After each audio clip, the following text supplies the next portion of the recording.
All right. Welcome again to Red Pill Rano Live. Tonight we're going to discuss. I said we were going to have a fun night, but that was 2 days ago, and things change faster than apparently I can keep up with. But that's the news cycle lately. The world's gone insane, and Western civilization is collapsing as we know it.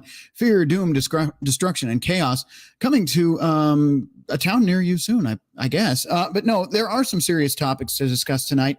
I do want to start with a video that I could not download or find the original source material on, but I still think it is relevant to tonight. So thank you for those of you watching. We will be staying on YouTube tonight, I think. If we're not on YouTube, it's because we got kicked off, and I'm in jail for being a bad boy on YouTube. But until that happens, we'll be on YouTube, Rumble, and MGTOW.tv tonight.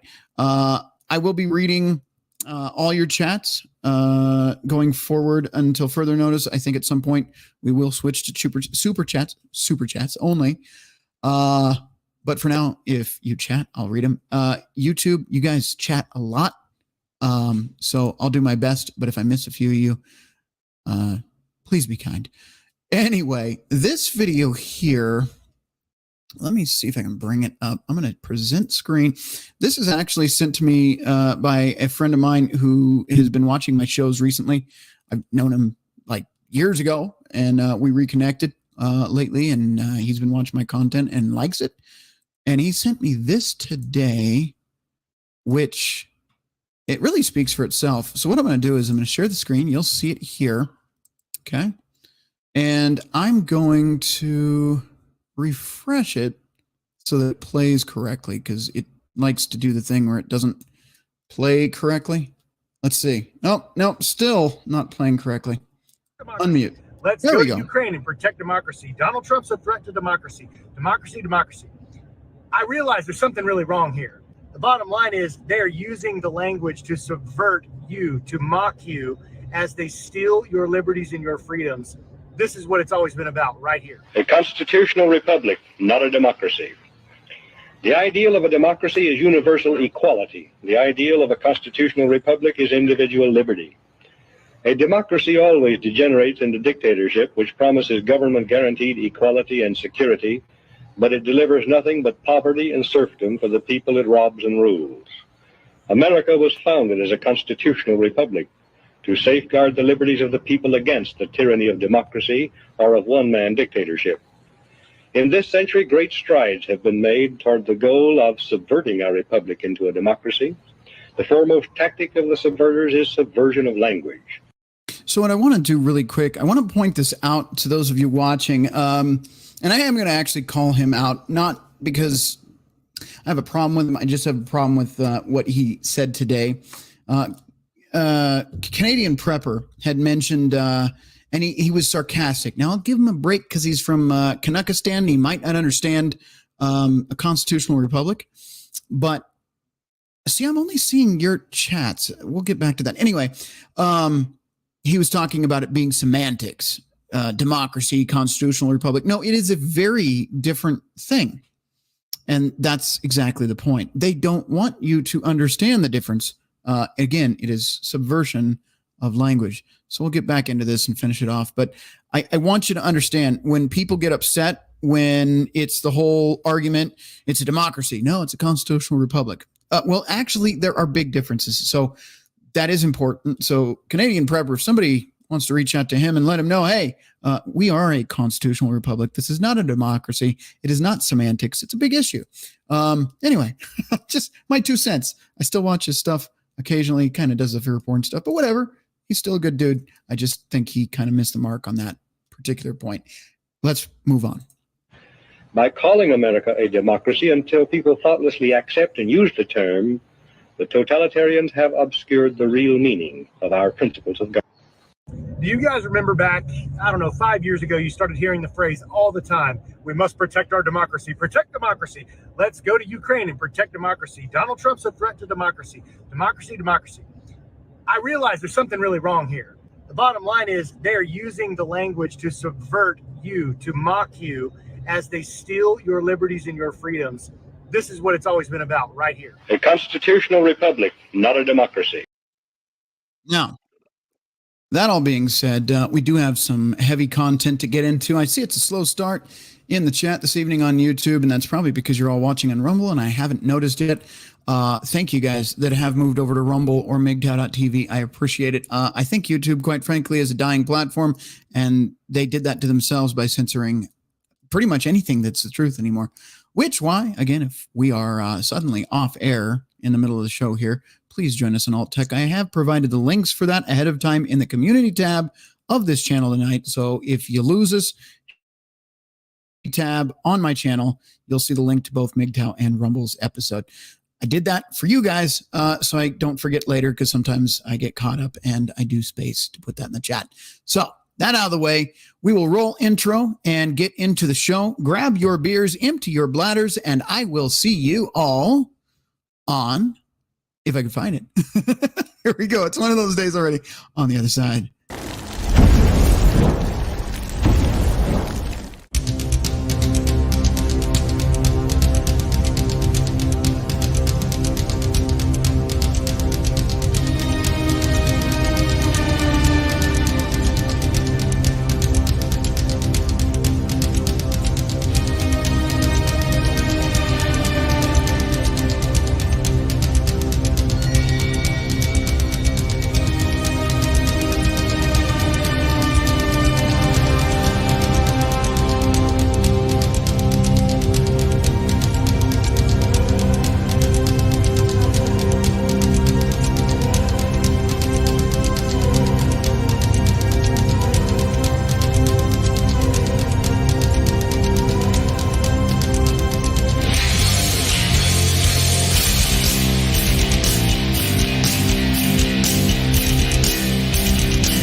All right, welcome back. And I am aware that we are a little slow in house tonight. There's a couple shows that were planned before and right at the time I was going live that were bringing in several content creators from this space.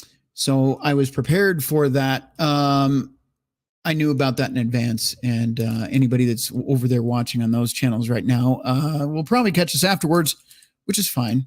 No worries. These shows are here forever, as long as we're not banned. But yeah, we have some serious topics to get into. Obviously, the title of tonight's show is Are We Becoming a Banana Republic? I want to break down in the next hour or so how I believe we are, what a banana republic is, and how fast are we going to see the decline? And I think it's going to be a lot faster than most of us anticipated. I do see some of you over on Slick South in MGTOW.tv. Evening, y'all. Good to see you, sir. And on the Rumble side of things, we've got Edmund. He actually dropped the link that we're going to be looking at here in a second. And St. Louis Arch. The flaming circle reminds me of a graphic, quite frankly, has great channel, by the way. One of my day watches. I'm going to have to check that out. But yeah, thank you to Billy Von Baum for all of the work on that intro, including a little circle, which is pretty cool. And also thank you to Jeffrey Paul for composing, directing, putting together that awesome intro song. Check those two channels out. I always recommend them because they put in a lot of hard work for me. It's only fair that I give them credit for that whenever possible. Over on YouTube, really quick, just to clean house and get ready to set up shop here. Chris Mitchell, good evening, gentlemen. Good to see you. You are actually from Canuckistan, so you probably know about Canadian Prepper and my statement there regarding his tomfoolery, saying that it's semantics, whether we're talking democracy or constitutional republic. It kind of ground my gears when I heard him say it, but he is in Canuckistan, and I know up there your leaders do blackface and don't respect freedom. So who knows what's going on up there. Let's see who else we got. Kitty Stalker, only 4 people here, so that's probably why. Yeah, again, slow show tonight. There's a huge show going on. I'm not going to mention it by name because I want you to stay here and watch this. You chose to be here, so I'm not gonna ruin that. But Mr. E also says, good evening, gents. Sean St. George, sup, gents. Gonna do some chores, then try to join you guys later. That is absolutely fine. I'd love to have your input. We're going to be talking about several things tonight, which I should probably go over and break down for you in advance. So to get this out of the way, let me look at the chat here. Here we go. So these are the topics for this evening. We've got first up, and I think we need to spend some time on it. I think it's pretty important, and one of the biggest reasons for me making the thumbnail and the title of the video this evening. Trump's indictment is number one. We have the Saudis no longer accepting U.S. dollars as a deal was made with Brazil, China, and Russia. The banking crisis and collapse, and FedNow potentially bringing out digital currency in the future. They're just doing the soft rollout now, getting people to accept it. What is digital currency? Well, it's not the same as Bitcoin. I'll tell you that right now. If you have one of those wallets, you can use that code and your little key phrases and all that.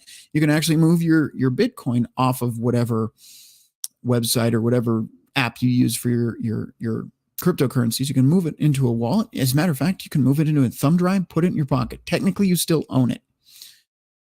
If a federal backed digital currency comes out, you will not own it, control it. They can modify it. They will build it so that they can change it instantly to change the rules on you on what transactions are and are not allowed. I'm going to explain to you tonight why that is going to be happening a lot sooner than we probably expect. Yes, there will be pushback, but you have to understand, again, I'll try to be YouTube friendly for this statement. How easy was it to get the masses to accept a jab? So when we think about how many people will push back on this, just remember how many people just gladly went along with mandates and lockdowns for the last 3 years and are still doing it. There are places that still require masks to enter. And people just accept it, even though the science has proved it's bogus. But That said, I do have our two gentlemen that have been patiently waiting for me to shut the hell up and let them join. We have Crusader Nate this evening. How are you, sir? Oh, you know me, just as always, living the dream, sitting back and enjoying the show. Yes, sir. All right. We also have MGTOW Mando. Hopefully his mic works with us well the rest of this evening. How are you doing, sir? Oh, just ready to sit back and watch the world burn. Well, everybody get out a drink. I swear. I can't argue with you there, sir. Let's see. Let's start off with the easy stuff. I think we'll start off with easy stuff. Let's go to Wikipedia because, you know, everything that says must be true. But actually, this is pretty well put together.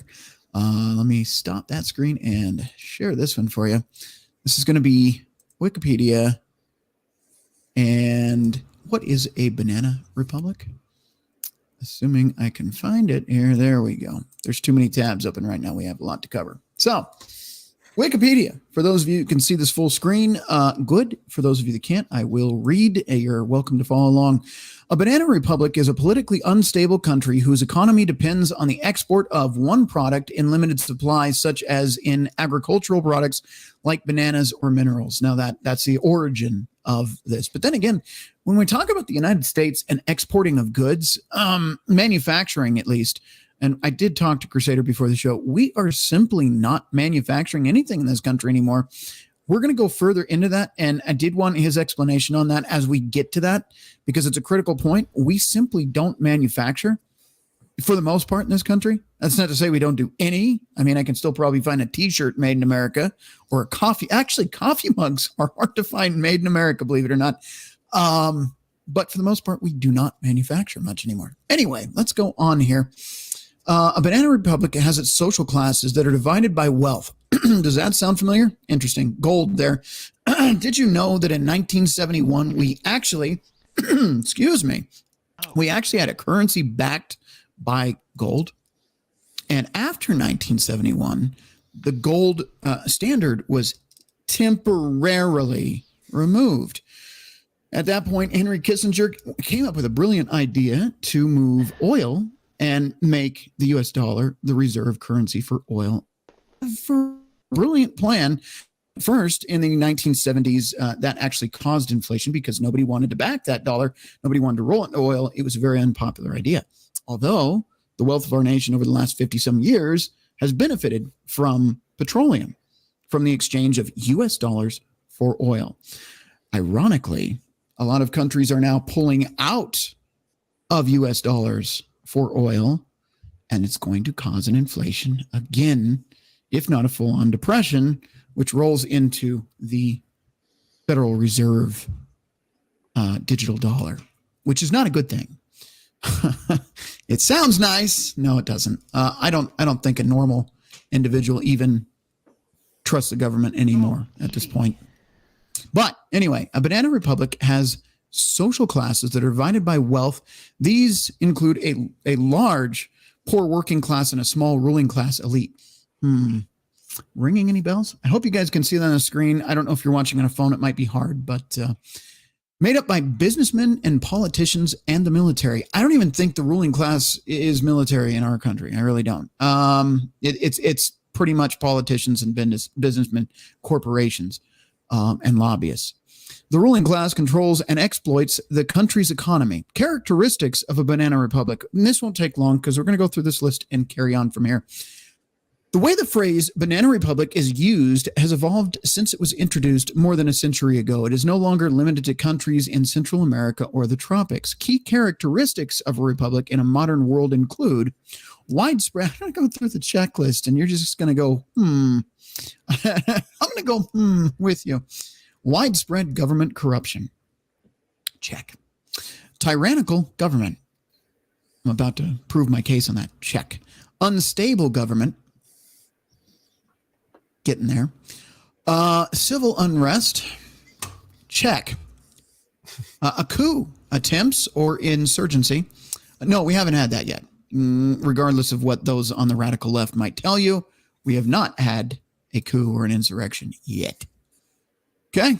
Allegedly. economic dependency on exporting a limited natural resource, which may not be bananas. In case you didn't know, a banana republic doesn't have to have bananas. So there you go. Infrastructure owned and supported by out-of-country interests. BlackRock, anybody? BlackRock. Check. All right. They own real estate, a lot of it in this country. Oh, and China is buying up a lot of real estate. Oh, and here's another one. This isn't a foreign entity, although I would argue they don't have the interests of America in hand. Bill Gates Foundation. Bill Gates is buying up a lot of farmland, too. Probably the biggest owner of farmland in this country at this point. Check. Widespread poverty. Well, if I look outside right now, I see a lot of those homeless people out there. I'm sure you do if you live in a big city, and it's getting worse every day. The cost of living is going up. The wages are not. They're stagnant and have been since the 70s. I would argue check as well. Significant stratification of social classes. We're getting there fast. Enormous gap between haves and have-nots. Again, we are getting there. Lack of middle class. They are hell-bent on making sure that's true. Okay. Examples of banana republics in the past: Bangladesh, Botswana, Costa Rica, Colombia, Cuba, Guatemala, Honduras, Nicaragua, Nigeria, Panama, and Zambia. If you want to find out more about this, you're more than welcome to. There are more links and related issues in here. It's Wikipedia. Just search Banana Republic and you will find that as well. Now, we've covered that. Gentlemen, what are your thoughts? Based on the description I just read, you on the panel, Crusader and MGTOW, what are your thoughts this evening about that? Well, there are some similarities. I've seen more than one of those things appear in different areas. But it's also, I mean, look at what happened to Venezuela. I mean, I've known of people that had to literally take garbage bags full of cash just to get a bottle of water because the Venezuelan dollar was absolutely worthless. It's happened. I mean, there's so many people that I'm aware of that they've sunk a ton of money into their retirement and put it into the market, and literally everything they put in the past 5 years they've lost, and now they're panicking. Well, let me ask you another question to add to that, and keep that in the back burner. I want you to continue on your point, but another trait of banana republics, if I'm wrong, correct me, but it has something to do with imprisoning political adversaries. Just let's talk about that, but roll back into what you were saying. Well, I've been seeing a trend of things where different countries were looking at underhanding and selling, petroleum. Saudi Arabia did it, the UAE did it, and a couple of other countries have done it. They were using their own currency to sell oil outside of the U.S. petrodollar. They've been doing that for close to a decade now. They just finally admitted it. I think it was in 2015 or 2017 when they actually admitted it. But now they're just blatantly doing it. But the thing that I see happening is, with every action, there's an equal and opposite reaction. Once we went global with manufacturing, with different markets all around the world, eventually every economy is going to snap back. It's going to go back to an isolationist style. It's going to have to go that way. I actually agree. I agree with you 100% on that. I was watching, I don't know if any of you follow him, but his name is Dr. Steve Turley. And he did a video today actually on this exact topic. And we are in a postmodern society, according to his assessment at this point. And the world stage is done with the U.S. being the governing force of what everybody else gets to do. I think I would agree with him. I think we're at that point again where you're talking about going back into isolation and worrying about one's own country. I think we're just about there. All the other countries are saying we're not playing ball with you anymore. This way of governing is done. We're not playing your game anymore. Yeah, everything has a lifespan. Yeah. Can I point something out real quick? Yeah, jump on in. It is definitely on this line of thought, and it also relates to a later topic. Our national debt has gotten to the point where it is so uncontrollable and so, I'm going to use the buzzword, unsustainable, that no sane country is going to want to continue doing business with us. Mm-hmm. No. I want to say that a certain Asian country, which I don't know if it'll get you zapped if I say it openly. China? Yeah, maybe that one. We're not censoring anymore. YouTube, kiss my ass. They own a significant portion of the United States national debt. Yeah. Yeah. And if Xi Jinping, or however his name is pronounced, decides, you know what, I want what we are owed, and I want it in XYZ period of time. Right. Yeah. If they We call will say again. if they call the debt on us, if they say, hey, you owe us X number of trillions of dollars, you have 90 days to pay up.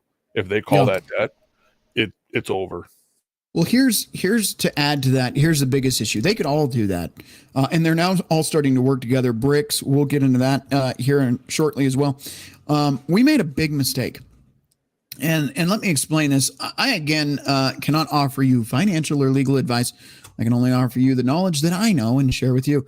But where we messed up, and I think I have the screenshots to prove it, goes back to February of last year, in which and I'm going to use names here, again, YouTube piss off, the Biden administration put sanctions against Russia's oil reserves, right?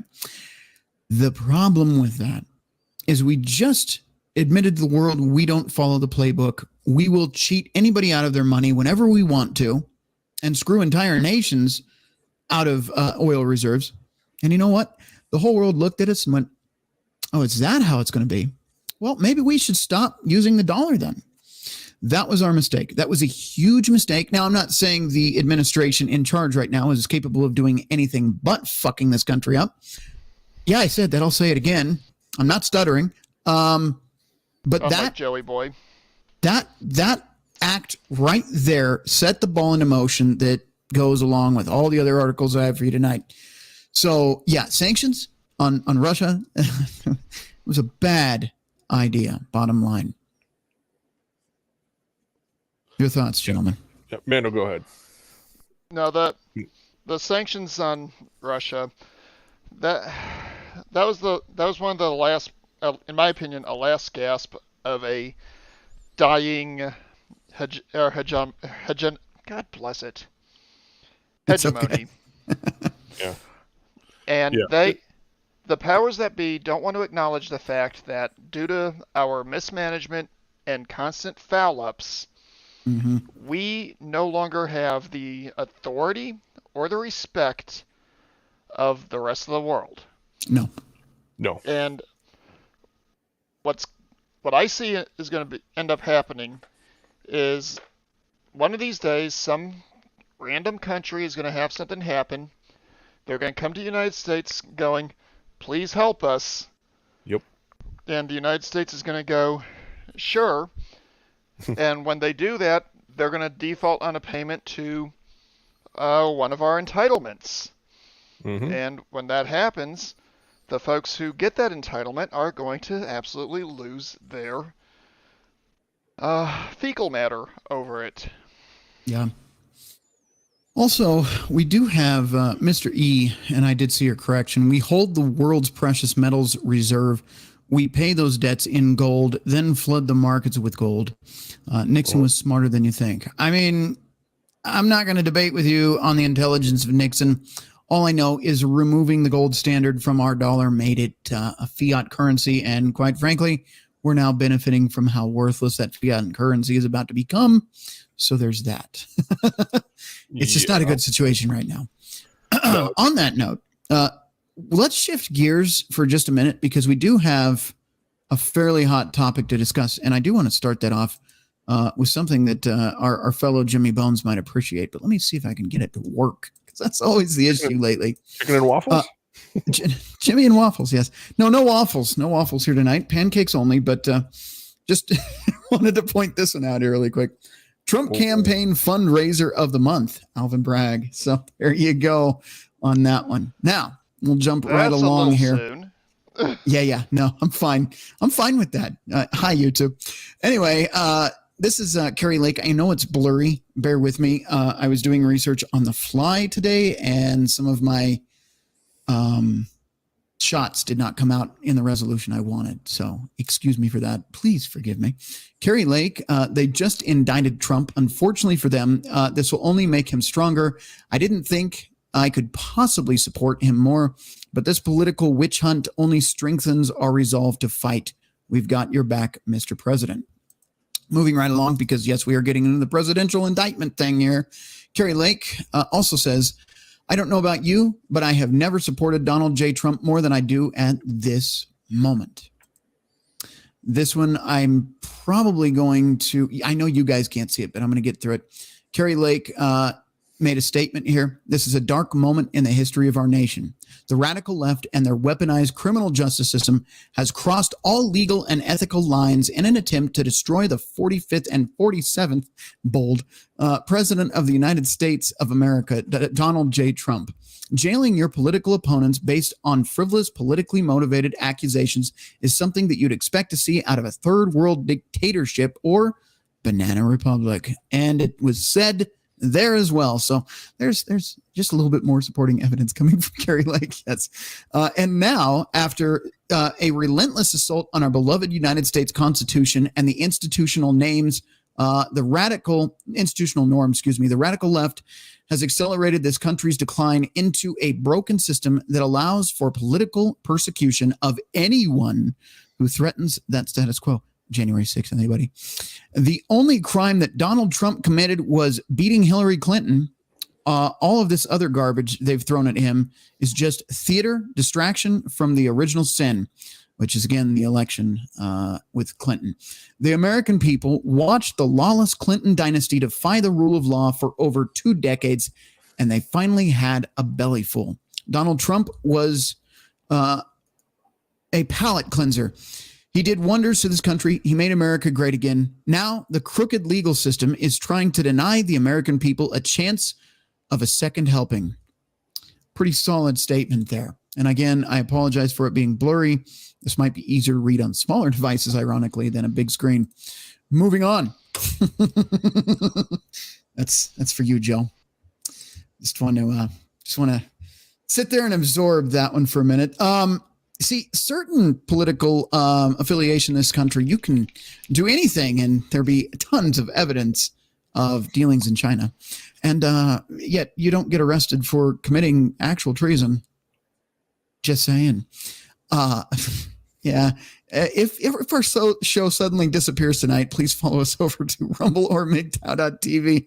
I just don't care anymore, YouTube. I'm not censoring myself for your benefit. Not happening. Ron DeSantis also points out here, the weaponization of the legal system to advance a political agenda turns the rule of law on its head. It's un-American. And I'm going to say it, the Soros-backed Manhattan district attorney has consistently bent the law to downgrade felonies and excuse criminal misconduct, yet now he is stretching the law to target a political opponent. Florida will not assist in extradition request given the questionable circumstances at issue with the Soros-backed, George Soros, there I said it 3 times, backed Manhattan prosecutor and his political agenda. He is absolutely right. And you know what? It's nice. It's refreshing to hear a politician actually call out the shadow government elitists that control most of these puppet politicians. It's nice to see that. All right. Moving on. This is, again, DeSantis. Florida Governor Ron DeSantis said he had no interest in getting involved in a potential extradition of former President Donald Trump. And this is from Reuters. If you want to check that out, there is a little video on it. He does address this if you'd like to see that for yourself. And the man himself, and I'm going to get to the other statement here in a second, but Donald J. Trump says these thugs and radical left monsters have just indicted. He had a typo there. Forgive him. This is a typical Kafifi moment, which I love that word to this day, indicted the 45th president of the United States of America and is leading the Republican candidate by far and is the leading Republican candidate by far for the 2024 nomination for president. This is an attack on our country. The likes, I wish I could do his impersonation. I need like fucking Crowder to just step in and read this. This is an attack on our country, the likes of which has never been seen before. It is likewise a continuing attack on our once free and fair elections. The USA is now a third world nation, a nation in serious decline. So sad. And I can hear Trump saying it. I just can't do his voice. But we will move away from that for a second. And I want to get into another video, and I'm actually going to play this one through. This is Mark Levin. By the way, I don't consider myself a Republican. I am a conservative. I don't call myself a Republican because quite frankly, in this country, there are too many Republicans that are still in bed with, as I said earlier, a shadow government. They have no interest in the people. For instance, what is it? What is the act called? It's like the Suppress Act or some crap. Say that again. I think it's the Reach Act. No, I'm talking about the TikTok thing. That's what I thought they were calling it. I'm not. R-E-A-C-H. Restrict Act is what it's called. Okay. Sorry about that. But that bill doesn't name TikTok or its owning company in the bill at all. All it does is say that it can eliminate VPNs in this country. Anything over 1 million users, it can monitor it anytime. It can shut off internet. It can decide which countries are considered a foreign threat and shut off access to the internet in this country.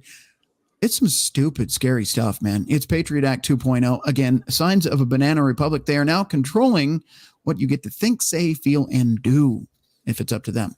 But on that note, we do have this video from Mark Levin. It's Fox News. And I know talking heads, I get it.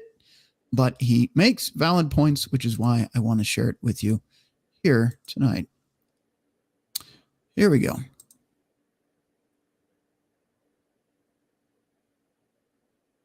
I guess it helps if I press play, huh?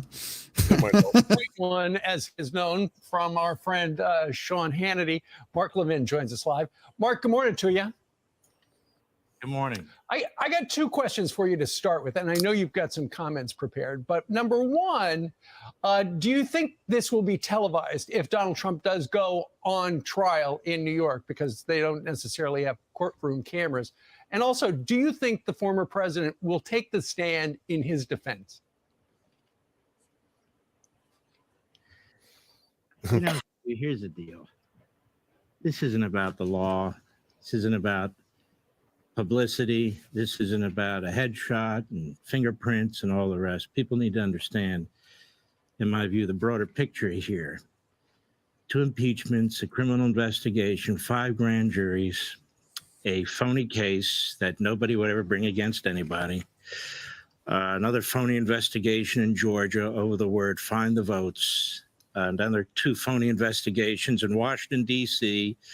over documents where we would never use a warrant and a SWAT team. If it had been the Reagan administration and I was chief of staff to Attorney General Meese, that never would have happened. Or the try and take January 6th and criminalize what is a purely political procedure under Article 2 of the Constitution. Mm-hmm. The bigger picture here is, as far as I am concerned, we have crossed the Rubicon.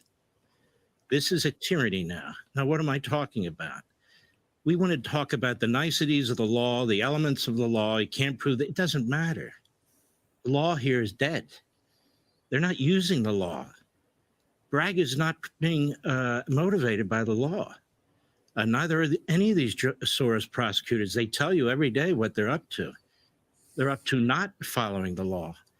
When you have a president of the United States and Joe Biden who says over and over and over again that Donald Trump, his supporters are a threat to democracy, he's sending a signal out there to his mob. He's sending a signal out there to the Democrats in Congress. He's sending a signal out there to their prosecutors, and they've heard him. Pelosi has said the same thing. Schumer said the same thing. The media have said the same thing. They've compared Trump to Hitler and to other horrific figures in the historic past. And so Bragg and the others look at their job as taking this guy out. The media have said the same thing. We have to put impartiality and objectivity aside. That cannot be our pursuit anymore. This man is a fundamental existential threat to the country. Therefore, we must take him out. And then when you take the environment in which the Democrat Party is operating, which is putting together phony legal memos to go after parents at school board meetings, using SWAT teams to go after a a preacher who Yeah. was protesting at an abortion clinic where local DA wouldn't take the case, and nobody. He's absolutely right. Pretty much, and I hate to say it, it's not fiction. This is really happening. If you're not on their side, you're a threat. Bottom line, and they will do anything they can to make you disappear. There are still people sitting in jail that haven't received a trial over things that didn't happen that they said did, because they planted their own agents there to make it seem like something happened that didn't happen. There's video evidence, there's video evidence to the contrary of what they said about January 6th. There's evidence out there. That's partially why I think, and those of you that have more time to research it, but the QAnon shaman that was just released, Tucker Carlson brought that up just a few days before it was released. He showed the footage of the cops escorting him through the building. The funny thing is most of us saw this 2 years ago. We already saw the footage. We already saw the police opening up the ropes, people going through single file, most of them not doing anything destructive. Yet there's people sitting there still with nothing, no trial, no nothing, just locked up. Political prisoners is what that is. Mm-hmm. I don't care how you paint it. They're political prisoners. I'm going to open the panel back up to you guys. Well, I hate to say this, but this is basically the modus operandi of most governments. There are multiple people that are sitting in solitary without a trial date, without even an arraignment.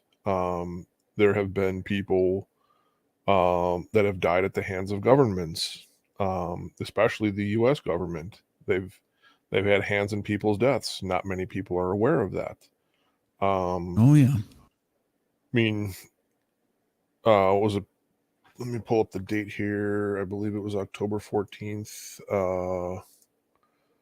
It was Anwar al-Awlaki was killed in a drone strike. If I remember correctly, it was like October 14th of 2013 or 2014. Sounds correct.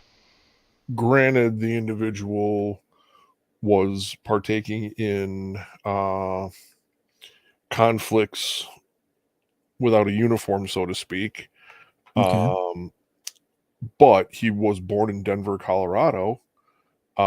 He is born on American soil. He is an American citizen. So if an American president authorized a bombing of a building that he was in with this current mode of thinking, I mean, could realistically the president at that point in time be held for, killing somebody without due process?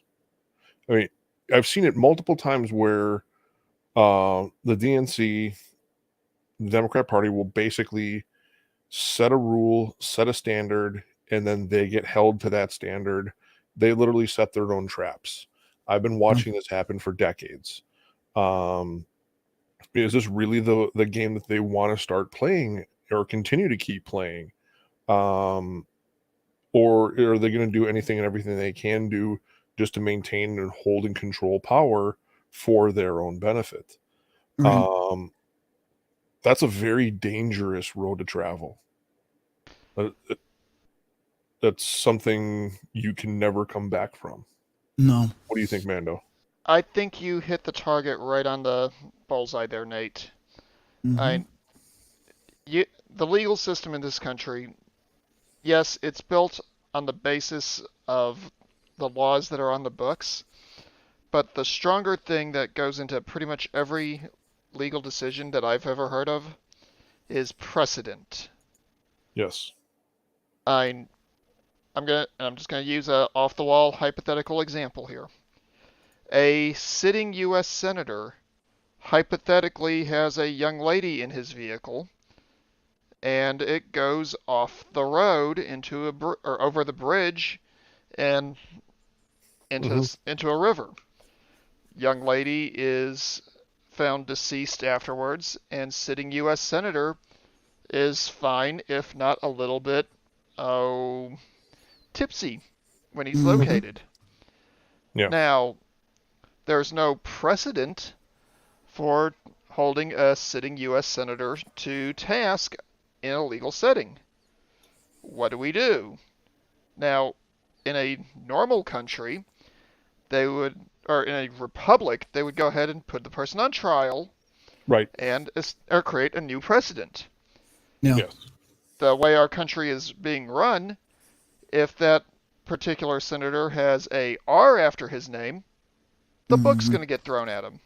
If the Right. senator has a D after his name, oh, he didn't mean anything by it. That young lady was there consensually. Blah blah blah blah blah. And it's a no-win situation for anyone who isn't in the club. No, you're right. What was it George Carlin always used to say? It's a one. I can't remember the exact quote, but essentially, it's one big fucking club, and you're not in it. yeah. Right. I was about to make a similar quote there. Yeah. But Something along those lines. Yeah. But yeah, I mean, at what point in time do we start to hold people? I mean, ultimately, when it comes down to elections, people keep re-electing the same idiots who keep doing the exact same thing. At this point in time, I no longer blame the person sitting in the chair in government. I blame the people that are actually voting these idiots in. Yeah. I mean, Yeah. that's where the blame comes down to. I mean, if you're a low information voter that just look for one letter at the end of somebody's name and just check the box. You know what's fucking sad? Just to interject on this really quick. I'll talk to an average Democrat, the few that I still talk to, and they'll say, "Yeah, I agree with you on most everything you're saying. We need to take the control away from the politicians to put it back into the people. We need." Hey, I've even heard a Democrat from the Boomer generation, who I'm not going to name names, but I know them very personally, say we need to stop having old fucking people in politics. Get somebody that's actually still senile in office. The Democrat, this is a Democrat, a lifelong Democrat, by the way, but yet doesn't have the knowledge to look past the mainstream news and thinks Trump, not ill of him, but just thinks he's stupid. I'm like, have you actually listened to anything he's actually said? Sure, he's kind of sarcastic. He's witty. He jokes. He says some fucking stupid shit. You know, they say I'm the best president ever. You know, that's just what they say. I get it. He's cocky. He's arrogant, but he's not stupid. But the news will tell you, oh, he's stupid. He's a groper. He's. I still have. Okay, so you guys know I have a real job outside of this, and I occasionally come across some other people that work in the same contract kind of thing. Oh, they're very low education voters. They still think that Trump is a molester. Okay, seriously, it's like. Yeah. What evidence do you have to back your claim? Well, the media said so. That's not evidence, dude. Well, the news said so. It has to be true. That's not evidence. There's no conviction. There's no proof. All right. And one stupid off-comment remark he made in a locker room doesn't count. I'm sorry. Anyway, let's move into this. Well, I'll let you guys have the floor. I got to get our other guest into the stream here really quick, and then I'll give it back to you guys. But we do have Sean St. George here with us. We're going to keep the panel lighter tonight and probably going forward. But Sean, if you've got something to contribute to some of the topics tonight, welcome aboard. Glad to have you here, sir. Yeah, thanks for having me. Mm-hmm. So, Chris, which one of you was I interrupting? I'm so fucking terrible at that. Go ahead, Crusader. Well, I mean, when it comes down to it, like I said, I'm beyond assigning blame or responsibility to the person sitting in the seat. I'm actually looking to put the blame and the onus on the actual person who voted for the incumbent, who just looks for what, a specific letter at. If you're not smart enough and if you're not knowledgeable enough to know who you're voting for, I'm sorry, but a vote to put somebody in office is a pretty serious act, because those are people you are basically vouching for that person, saying, hey, I trust you to speak on my behalf. And realistically, would you look at half the people that have been there? I mean, it's a millionaires club. You have these people that go into office and make tens of millions of dollars in less than a decade. Yeah. There's something wrong with that. And the other thing, like you mentioned about the old fossils that are up there. Mhm. I mean, in the military, you can, I believe it's 58, maybe, or somewhere 60. around 60. They may have changed it since I looked at it. But you can't serve past a certain age. But how Right. come we got these fossils that are in their 90s that are That are senile? Not to mention completely fucking out of touch with the real world because they've never been in it. Anyway, Yeah, that was it. I mean, That was my point. Yeah, but I mean, what? Okay, so we can put somebody in office that's 80, 90 plus years old. We have the science and neurology to show about cognitive decline past the age of 65. The evidence exists. Why do we take these people, these old fossils, and throw them in a desk in one city? Yeah. I mean, at what point in time do we actually grow up and be intelligent and do our research of who we vote for? You're asking a lot from, again, the same large mass of people that just went along the last 3 years in this country. So, but I get what you're saying, and I absolutely agree with you. It just convince a sheep to be a wolf. MGTOW Amanda, what were you saying? Kind of along Crusader's line of thought. A lot of the people that are getting sent up there, yes, they're old, they're ancient, but they keep spouting the same buzzwords every election cycle. For example, if you have a female, allegedly, senator, she's frequently talking about the pay gap, about women's rights not matching up with men's rights, all this other bull crap that we have pretty much debunked multiple times. Yeah. And how many times do we got to beat that dead horse? Until it comes back to life? On the other side of the equation, you'll have an equally ancient male senator going up there saying something that is diametrically opposed, but doesn't really mean anything different than what the female senator is saying. Yeah. On that note, I agree. We got to jump back into this. We have a lot of material to get through. I got to convince all of you tonight we're becoming a banana republic. Most of you don't need my convincing, but I'm going to do it anyway. So we'll get back into this video here for a few, if I can press the right buttons. There we go. People take the case and they bring a federal case against the man, and he's found innocent in 2 days. I can go down the list. They've prosecuted 1,000 people already. January 6th, the U.S. attorney who will not prosecute local crimes lets 70% of the local crimes pass, won't take them, says there's 1,000 more people to go after. This is a war on the Republican Party. They want to change the voting system. They want to pack the Supreme Court. They want to pack the Senate. The borders are wide open to change the demographics of the country. This is exactly what I wrote about here. That's what's going on. You got to be able to understand what's going on from a bigger picture. And this sort of thing is happening in totalitarian regimes. The Democrat Party hates America. They never talk up America. They never quote from the Declaration of Independence. They use the Constitution to cherry pick the Constitution. I would argue they use the Constitution as toilet paper, but continue, Mark Levin. There's nothing they like about the country. They don't like the economic system of the country. And the guy that stood up against them and prevented Obama from having his third term with Hillary Clinton was Donald Trump.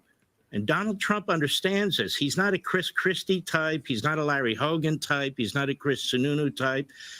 Donald Trump is a once-in-a-generation leader.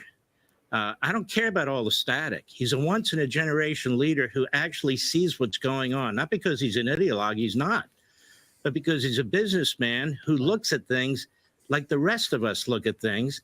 We have Republicans who run for office and they stay in Congress for 10, 20, 30 years who do nothing. This man did a lot. And so the Democrat Party is a one-party country.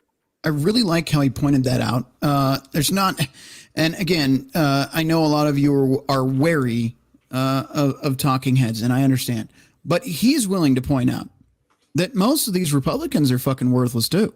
He's absolutely correct. That's what the Democrats I talk to don't understand. Why did you vote for him twice? Because he's a businessman. He's not a fucking politician. That's the problem. Is these career politicians live their entire life with no sense of the real world or how it works. So how the fuck are they going to affect policy that affects all of us when they don't even know what the fuck all of us are going through on a daily basis? Oh, nor do they care. That's another part of the problem. They don't fucking care about you. And as a matter of fact, if they could eliminate the middle class altogether, they would. And frankly, they are doing a great job eroding it. We will talk about that further on in the program as well. But let's get through this. I know this is a longer video. I promise this is the only long one tonight. But what he says is very relevant, and I thought it was well spoken. I don't always spring the long ones on you. I know I did Glenn Beck for the outro last week, but this is the only big one I have for you tonight. The rest are articles and photos. So bear with me. Shut. You know, sometimes. Anyway, moving on. It's a one-party system, and it is done. The final thing that you do when you put the nail in the coffin of a republic, which is take the law and use it against the law. So I can sit here and break down the laws in Manhattan. I can sit here and break down the laws in Georgia. I could sit here and break down the laws about the. Hold on. Give me a minute. Term limits should be the 28th Amendment. No, Sean St. George, it should be the 27th because repeal the 19th. Had to put that in there. Anyway. But that still requires an amendment to repeal an amendment. Just saying. Presidential Records Act and the Espionage Act and all the rest. That's not what's happening here. And it's not an accident that this happens in Democrat cities, right, with Democrat judges, with Democrat prosecutors, with Democrat grand juries. And that's the way it's going to work. And the Republicans better wake the hell up. We need to circle the wagons. We need to understand what we're up against. This is much more fundamental than some phony rogue case by a phony rogue prosecutor who was installed by George Soros and the Democrats. This is much bigger than that. So to answer your question, I don't give a damn about the processing that goes on in Manhattan and all the rest of it. You know, people quote a lot and they don't know who they're quoting, and that would be Beria. Beria was one of the great genocidal maniacs of all time. He worked for Stalin. In the end, he was executed himself. And it is Laverty of Beria, who was a massive, ruthless killer. And he was the one who said, show me the individual and I will show you the crime. And this man was responsible for horrendous acts. This country has now become a tyranny in many respects. And the American people feel it. The American people know it. They see what's taking place. The American media had become the Pravda media because it's loaded with Democrats in the American media. And look, even Fox, Conservative Talk Radio, OAN, Newsmax, under constant attack, under constant pressure by sleazy lawyers, by sleazy, phony journalists, because they don't like the competition. Right. And they're of ideas, and they're period. Losing. They don't want the competition from the Republican Party and conservatives. That is what's going on. Mark, right now, the Fox News poll on Tuesday has Trump up by 30 points on Ron DeSantis, and this will probably only foster it. Let me ask you something. Shocking. You interviewed the president yesterday, I understand, before the indictment came down. How would you describe his demeanor? And I went back afterwards because I was invited to dinner. This is a remarkable man. I mean, would you be able to eat after you were charged like this with a phony prosecutor? No kidding. He was very congenial. He was very strong. He was there with the former First Lady. And his son was there, Don Jr., and they couldn't have been. This is a real family. This is a very close family. If you saw the president and Melania together, they are tight as can be. They are strong as can be. He's a very decent man. He cares so deeply about the country. You walk around Mar-a-Lago or you look outside and you think to yourself, this man doesn't need any of this. All he has to do is say, I'm not running anymore. I give up. He won't give up. And the rest of the American people need to understand that this is a unique man at a unique time in our history, that this country is in very, very grave danger when the law is being used this way against political opponents, a Republican Party, people who have different views at school board meetings and who are opposed to abortion. And it's even worse than that. The efforts by the Biden administration to censor free speech and the Democrat Party, the disinformation board that they want to create. That relates, which is why we're no longer censoring ourselves on YouTube. I'm not kowtowing to a bunch of liberal idiots anymore. I'm not going to do it. If you ban me, we're on Rumble. We're on MGTOW. I don't need you here. It's not like we're making any money on YouTube anyway. Why would I care about following your rules when quite frankly, even some of the bigger content creators on here can't be monetized because they don't say what you want them to say.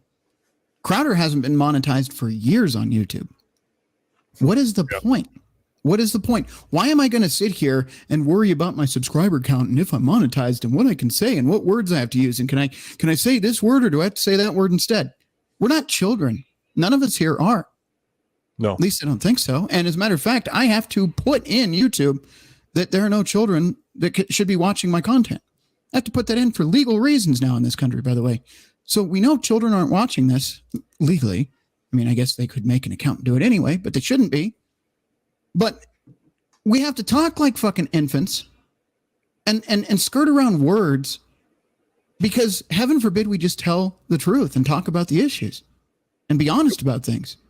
So no, I'm not going to censor anymore. Maybe for some things, but in general, I don't care. You know, but let's wrap this one up. The commingling of government with the social media platforms. Look. I have been studying totalitarianism and tyranny. I have been studying fascism and communism. This is it, guys. This is it. I know people think it can't be. It's the United States of America. What makes us different is our Constitution. What makes us different are the first 10 amendments, is the Bill of Rights within the Constitution. What makes us different is our customs and our traditions and our systems. And when you have one party that has given up all of that, that violates all the boundaries, that is in power for a temporary period of time and wants to make its power permanent, and they've done this in places like California and New York and Illinois and New Jersey, and they take those models and they try and superimpose it on the entire United States. But they all fail. People are fleeing these blue states. Right, That's they why all fail. Florida's population and Tennessee's population, they're going up. They're trying to find places do where you guys want to freedom jump still in exists. on that? Because he makes a good point. I mean, people are evacuating blue states at this point. Oh yeah. Well, yeah. Go ahead. Well, I know we've talked behind the scenes and we've talked about a lot of this stuff, and I've shared my personal opinion on this. I looked into it a little bit. Just Donald Trump's business himself, what he personally employs. He employs over 22,000 New Yorkers himself, not including 300 to 350 different business entities within the state of New York. Now, if Donald Trump, if I were in his shoes, what I would do, in my opinion, I would close any and all registered businesses in New York. I would fire all New York employees all at the same time. I would shut down all 300 to 350 businesses he has within the state of New York. Do you know how many people that would put and pin on New York State's unemployment office? A lot. A lot of angry ones. Right. And then take the money and go to red states, red districts, go to other areas, do what he's doing with property. I'll tell you right now, he can make more money running small towns than he can in big cities like New York. If he were to take the amount of money he has tied into the state of New York and sprinkle it around the country into areas where people are loyal to him, you'd have 100 times as much money within 5 years. Yeah. Do And you know where how do you much? think- What's that, Sean? I was wondering, have you researched how much tax revenue Donald Trump gives to New York State and New York City? How much of that money is going to disappear? Oh, yeah. They would have a major shortfall if he left. Yeah. Sean, you and Mando, you guys understand when I say the 72-hour rule? Yeah. The what? The 72-hour. The 72-hour rule would start the day everything he'd shut down and moved out of New York. Oh, yeah, I know what you're talking about. As far as everything going into utter chaos and riots and fires in the streets, all that, yeah. Do you know how much money he donates to the NYPD? Charitable contributions?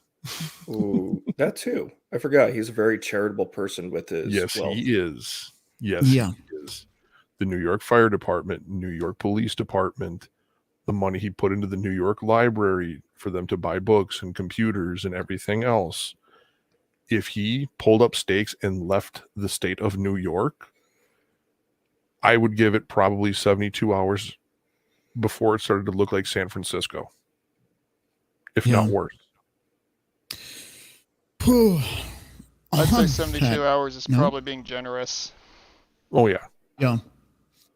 Yeah. Well, let's go ahead and wrap up this video, and then we'll take a break because we do still have a lot to get into, and I want to do a deep dive on that. I would like to make one quick comment. With Mr. Levin, he has a really good radio show. I listen to it occasionally. And he also has written several really good books on government theory, and ways we can well, this is a few years ago, ways we could potentially get this government back under control of the people. Yeah. Two of the ones that I strongly recommend, and I own both of them, is the Liberty Amendments and Men in Black. The Liberty Amendments goes over 10 or 12 constitutional amendments that he theorizes could be used to get this country back on track. And Men in Black is talking about getting rid of a lot of the activist judges and how to keep them under control in the future. All right. On that note, we're going to roll through the rest of this footage really quick. And like I said, we'll go to a break. And then we really need to break it down. I think we presented a lot of information so far, but I've got a lot more for you, and we don't have all night. So I need to get to that. This has been, I would say it's a good conversation, but a little bit of a slow start. And I haven't gotten through enough material that I'd like to yet. So second half, we're going to pick up the pace a little bit and move through some articles and some images quickly that are going to hopefully bring this all back around in circle here. So let's finish this up, and then we'll go to break, and I'll see you on the other side. We'll go hard on that second half. All right. And I am telling you right now, what Bragg has done is the tip of the iceberg. This man should be disbarred, but he won't be disbarred. You have a Democrat bar, you have a Democrat top court, you have Democrat judges.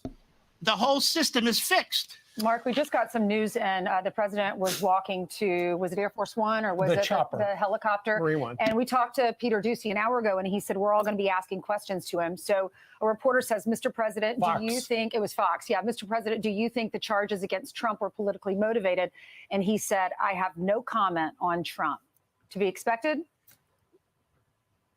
Well, why does he comment? The Democrat Party's doing all the dirty work for him. He's already sent the signal out that Donald Trump is a threat to the nation. You see these. The only thing he cares about is ice cream during important press conferences. So, yeah, but he did a lot of Trump shit talking up until now. So I find that interesting, but it doesn't matter either way. The point is, it was probably the only smart thing he's done so far is shut the hell up. But I mean, his administration is responsible, so I wouldn't have much to say either. These phony historians go on TV calling him a dictator. What has he done that's a threat to the nation? He's followed the laws. He's followed all the rules. He follows the Constitution. So they have to concoct events. The January 6th committee, that is a typical Soviet-style commission that was pulled together, all one-sided, yet a few hacks from the Republican Party to make it look like it was bipartisan. Clearly it wasn't. I could go on and on and on about all this stuff. Look at Bill Clinton. Bill Clinton cut a deal with an independent counsel who could have charged him for 15 different crimes. When he lied to the grand jury and he lied under oath, he lied in front of a federal judge, but they cut a deal to prevent something like this. Hillary Clinton would be doing life in prison if obstruction was a real crime that was applied to Democrats, given the number of emails that they destroyed. What is she doing? She's running around out there, attacking Republicans, attacking Trump and so forth.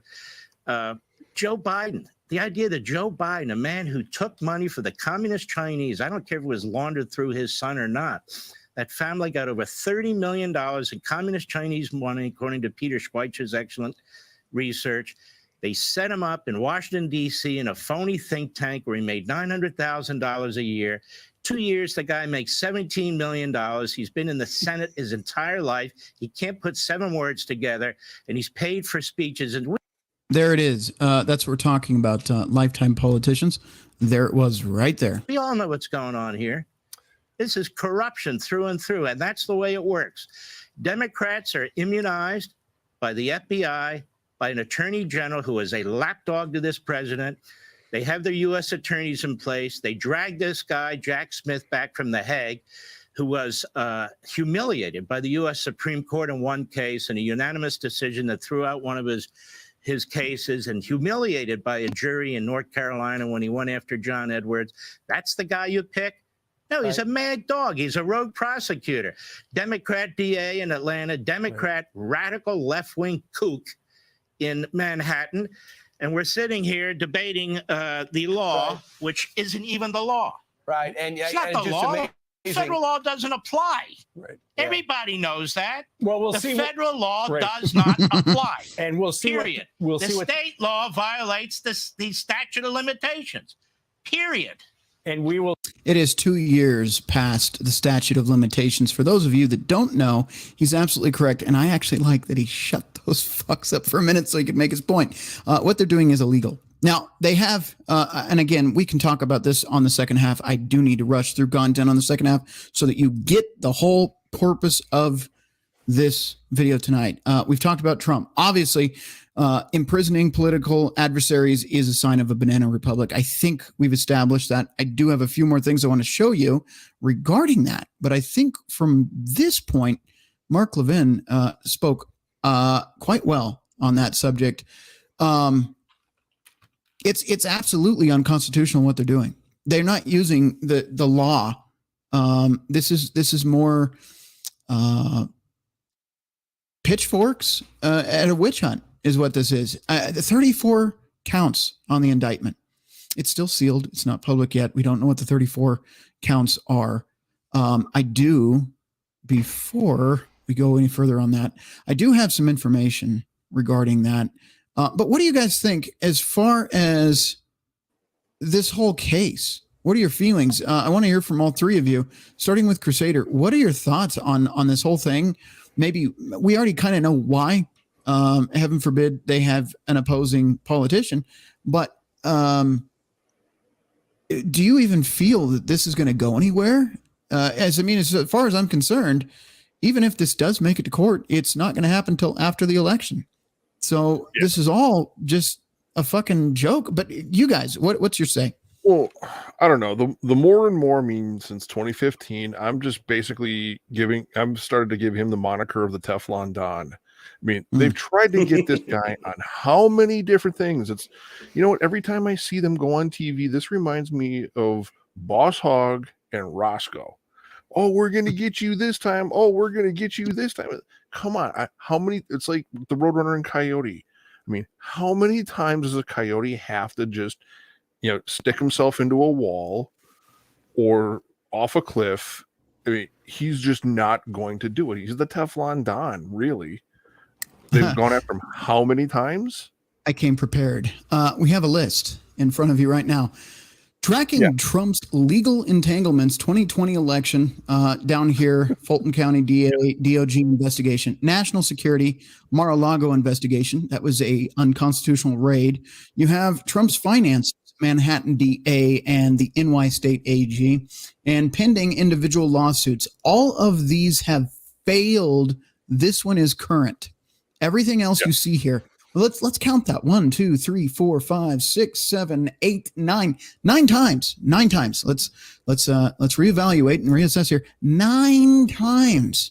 Well, one little tidbit of information most people don't realize: the New York AG was closely affiliated with the FBI special agent in charge that was taking money from a Russian oligarch that got himself in trouble and thrown in prison for 20 years for falsifying stuff for the Russian collusion hoax.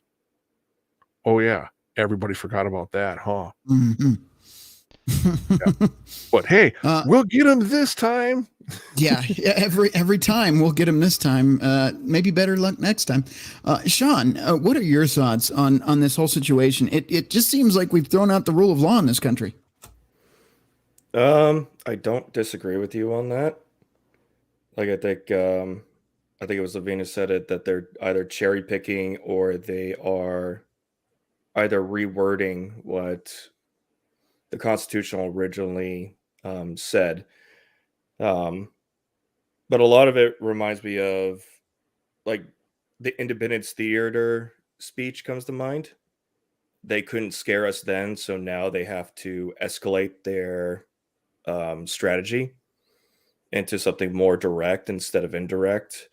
And all that's, I guess what they're hoping to do is it scares or dissuades the independent voters, because I mean, along party lines, Republican, Democrat, they all, if they all 100% vote, it's about 25 to 28% of the vote. But they have to convince the rest of the independents and everybody else to vote for them. So I guess they're hoping that we either get scared off, but I think that is going to backfire, because Trump already raised $4 million yesterday in campaign funds. Here's another point here. Thumper, the sweaty fat guy, he says show trials. That's all this is. Also, he will be convicted. I'm not sure if I agree with you. You can count on that because it will not be a fair trial. Now, granted, I understand where you're coming from, but I also understand if they're willing to just throw out the rule of law entirely. They've been teasing that for a few years now, but if they actually go ahead and do it, what's the point? Let me emphasize this. There is no law in the books that says a convicted felon can't run for president in this country. True. So convict him. Convict him 3 fucking times. Convict him on all 34 counts. What the fuck does it matter? As Sean just said, his popularity is growing. And I mean, we already know the elections are the most free and fair. But if oh, you're cutting out bad there, Rhino. Yep. And I'm not shocked. I'm not shocked at all. I was going to say, I see you, Glowies. I was saying ballot harvesting. If the right starts playing the same game, especially with the popularity that is growing for Trump with everything they're doing to him, they don't stand a chance in hell, no matter what kind of fraudulent activity they want to pull at their ice cream social this year. See how I'm like using the vernacular, but I'm also just telling you what it is. Fraud. That's why I glitched out there. I'm not shocked. Hello, good evening, my assigned FBI agent. I hope you're doing well. If you want to do your job, you might go after the people that are actually causing this in our country versus trying to, throttle my channel. It's up to you, man. It's your job. Anyway, MGTOW Mando, your thoughts on what is going on with this stupid situation? I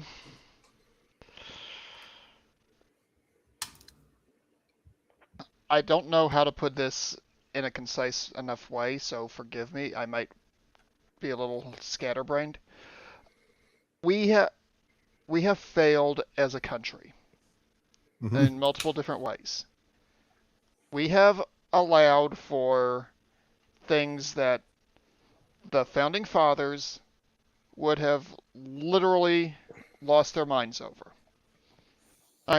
We've got a tax rate in this country, and I'm talking sales tax, that is more than twice what the Founding Fathers went to the Boston Tea Party over. Yeah. And you're going to tell me that this is the democracy they were trying to build? No. I don't know if we can even say this on air, period, because it's not censorship. It's more or less, I might disappear tomorrow. But our founding fathers would have been doing something by now. Yeah. Long ago. But all that being said, we're in a world of shit. This country has gotten broken to the point that I do not know if there's a way we can fix it at this point. Yeah. I want to believe there's a way that we can turn this around. I want to believe we can get the right people in charge and get things to work the way they're supposed to under the rule of law and the spirit of law. Mm-hmm. Whoever gets elected next after Biden, whether it's Trump, DeSantis, or John Smith down on Glenstone, the first thing that person needs to do is fire everyone in the top 10% of every federal agency. I'd say fire everybody that's been over there, over a certain period of time as well. But that's the top 10%. Yeah. On that note, Thumper the Sweaty Fat Guy here says, we haven't failed. We've been infiltrated, infected with the mental virus known as socialism, and they have a Marxist bent to it. Absolutely agree. Now, I do want to take a moment here. Big shout out. Last week, she missed our show. I think she's still in the audience now. Soldier Girl, thank you so much for the $30 donation. Do appreciate that. Want to point that out because anytime anybody donates to the show, it does help out. It helps with updating some of the software here, improving some of the editing stuff that I'm doing. So thank you guys.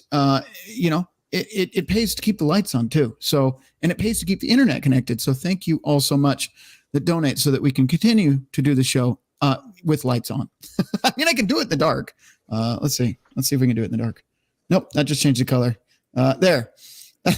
We still got other lights on, but you get the point. Thank you so much, Soldier Girl. Yeah, did it just get dark in here? Yeah. Thank you, Soldier Girl, for the donation. All right, and she is still in the house. Have a great night, guys. Thank you.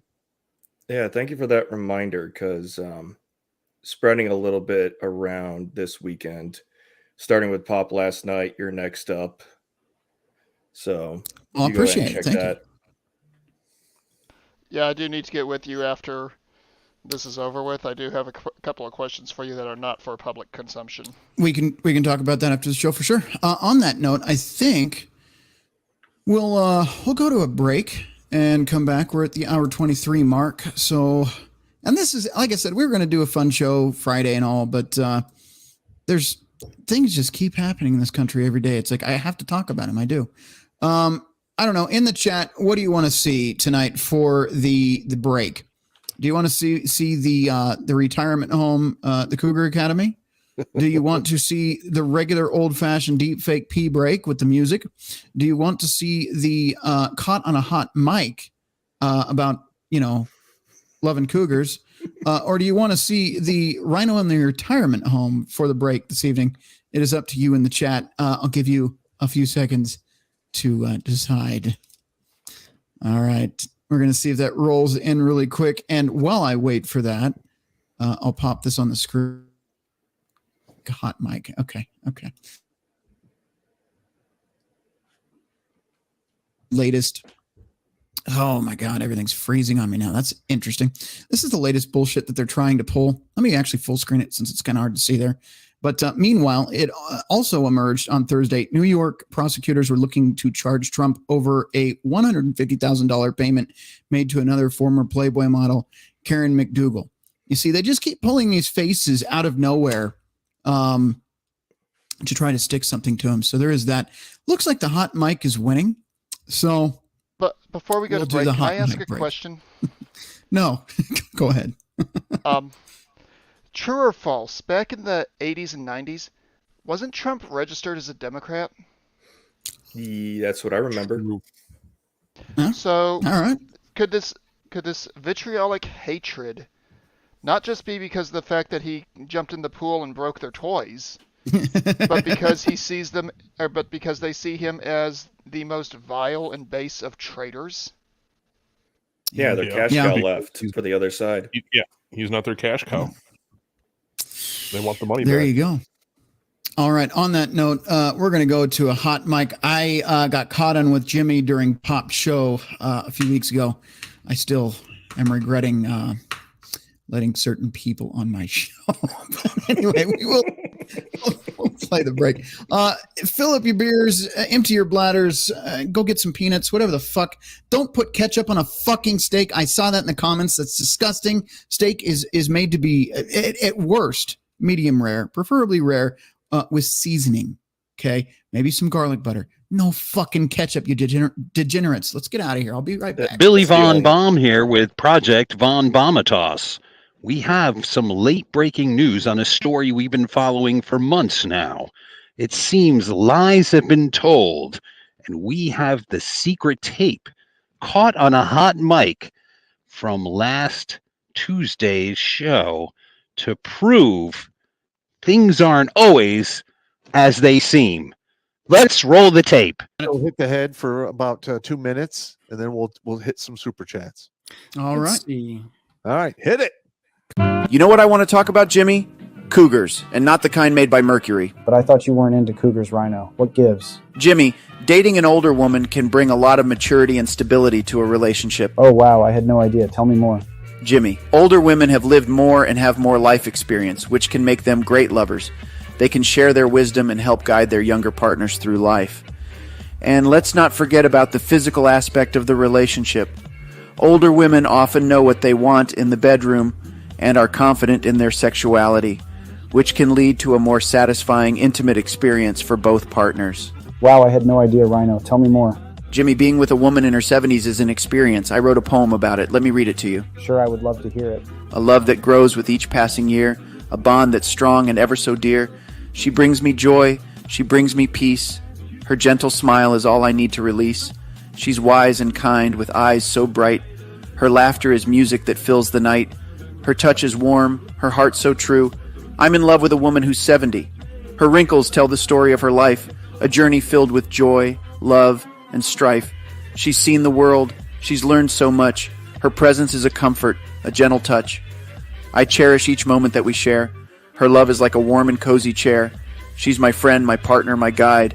I'm in love with a woman who's 70 and bright. That wasn't bad, Rhino. You missed some rhymes, but overall it was okay. You know, I've been with a woman in her 40s, but never as old as what you've hit up. I need you to teach me your secrets. I had no idea you were really into this. Of course I'll teach you, Jimmy. I'm what you call a master cougar slayer. Level 10. What about all those things you say in Gilded about how you're not into it? That's all just a put on, Jimmy. I pretend I'm not into it to throw those Gilded guys off my tail. Especially that Billy Von Baum guy. He's a real pain in my ass. If he found out I was saying this stuff, I'd never hear the end of it. Of course, Rhino. I wouldn't tell a soul. Your secret is safe with me. Cool, Jimmy. I'm going to teach you level 10 cougar hunting mastery.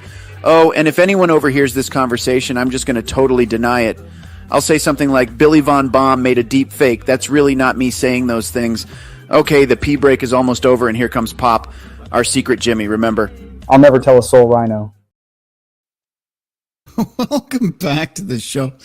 Oh, I love you guys, but I swear, sometimes. Anyway, look, we have quite a bit left to cover. I've saved the best, I guess, for the second half.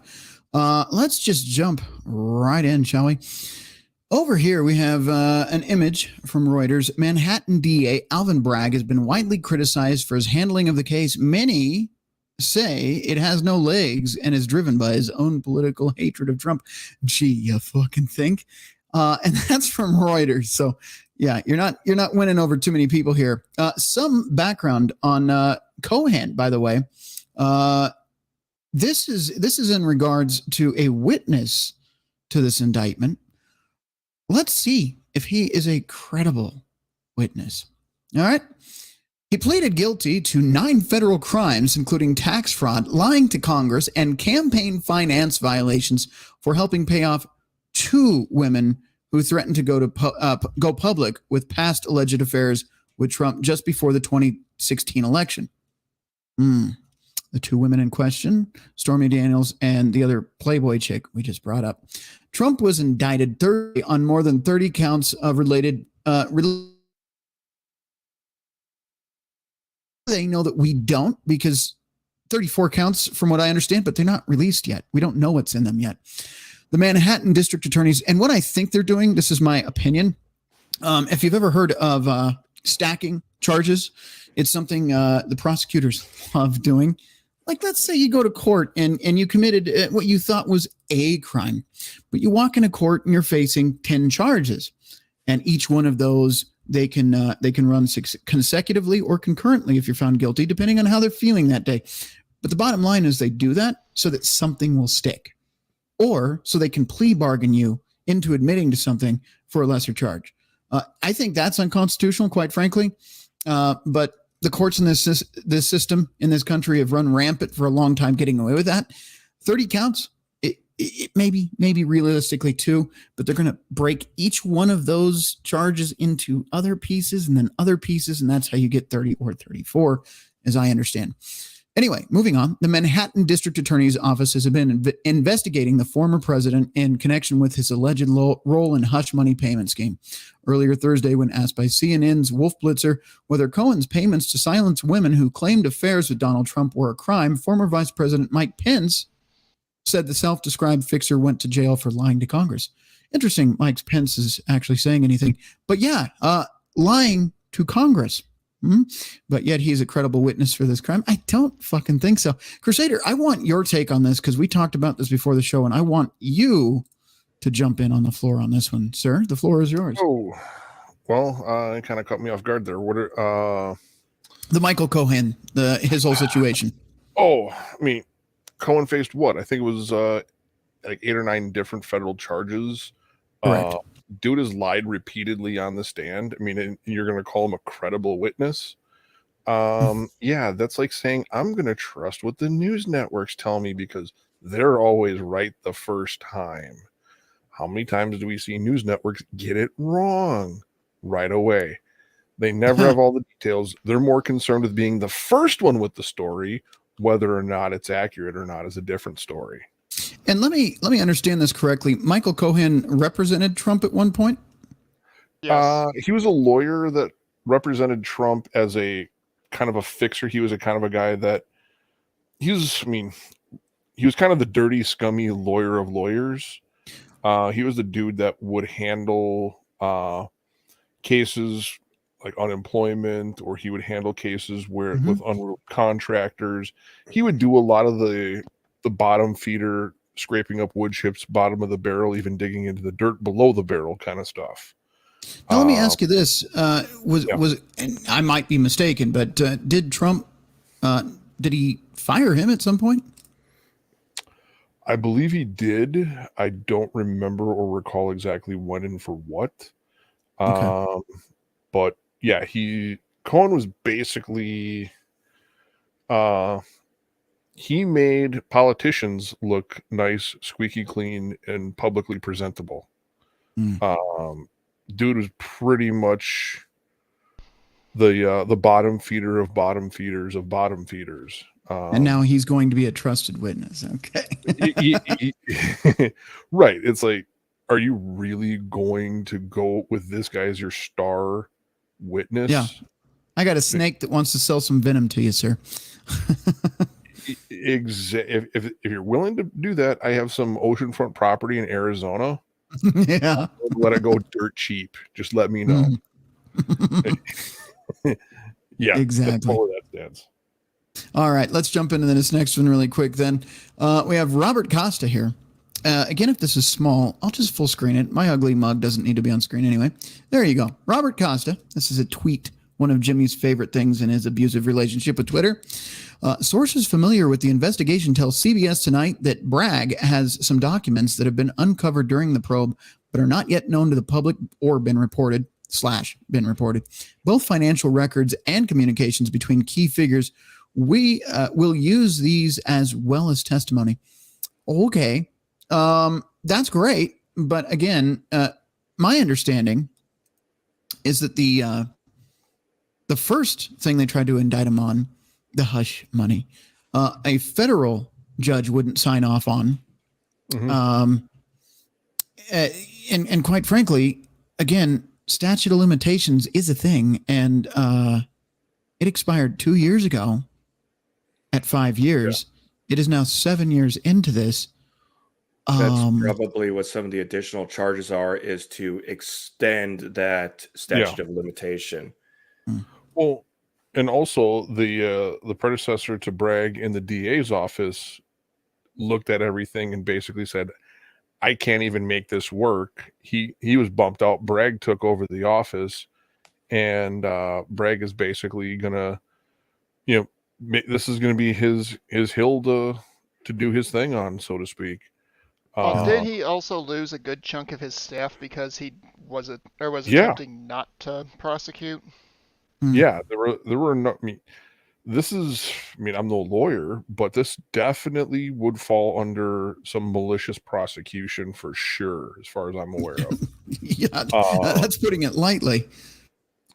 Yeah, so I don't know. And it is within the House of Representatives' responsibility. They could realistically go and say they could pass a law and allow American citizens to go after public officials and remove qualified immunity from state officials on a federal case. Yeah. This last one, I'm actually doing this in reverse order, but screw it. It still goes along with what I'm going to do next. So we'll throw that on screen. And again, if it's small, that is my fault. This is what happens when you multitask throughout the day, and I'm trying to get good screenshots, but they turn out lower quality than I wanted. Anyway, this here is a statement from Taylor Budowich. This is not an indictment of a crime. There was no crime. Again, this was yesterday's statement, March 30th, 2023. There was no crime. Instead, this news is the indictment of a failed nation. President Trump is promising to peacefully end the war in Ukraine, dismantle the deep state, save our country by putting America first. For that, the political elites and power brokers have weaponized the government to try and stop him. They will fail. He will be reelected in the greatest landslide in American history, and together we will all make America great again. Now, again, part of that bold statement, but he's not wrong with the first half. I mean, the last sentence there, okay, we'll see it when we see it. If he could pull off everything in the first half, that would be great. On that note, let's jump over to Trump's statement from yesterday as well, in case you guys did not see it. Let me get it up on screen here. All this multitasking tonight. I don't know how Blake does it as smoothly as he does, but he is good at what he does, isn't he? I'm a one-man show here. Yeah, the captain, yes, absolutely. He just makes everything look so easy, but he doesn't have the luxury of sitting where Pop sits either. So I kind of do both, and it's a bit nerving at times. All right, a statement from Trump, also March 30th, 2023, and I pulled up the website for you on this one, so it should be a little bit more clear. This is political prosecution and election interference at its highest level in history. From the time I came down the golden escalator at Trump Tower, and before I was sworn in as your president of the United States, the radical left Democrats, the enemy of hardworking men and women of this country, have been engaged in a witch hunt to destroy the Make America Great Again movement. You remember it just like I do. Russia, Russia, Russia, the Mueller hoax, Ukraine, Ukraine, Ukraine, impeachment hoax 1, impeachment hoax 2, the illegal and unconstitutional Mar-a-Lago raid, and now this. The Democrats have lied, cheated, and stolen in their obsession with trying to get Trump. But now they've done the unthinkable, indicting a completely innocent person in an act of blatant election interference. Never before in our nation's history has this been done. The Democrats have cheated countless times over the decades, including spying on my campaign, but weaponizing our justice system to punish a political opponent who just so happens to be a president of the United States and by far the leading Republican candidate for president, has never happened before, ever. Manhattan DA Alvin Bragg, who was handpicked and funded by George Soros, is a disgrace. Rather than stopping the unprecedented crime wave taking over New York City, he's doing Joe Biden's dirty work, ignoring the murders and burglaries and assaults he should be focused on. This is how Bragg spends his time. I believe this is a witch hunt, which will backfire massively on Joe Biden.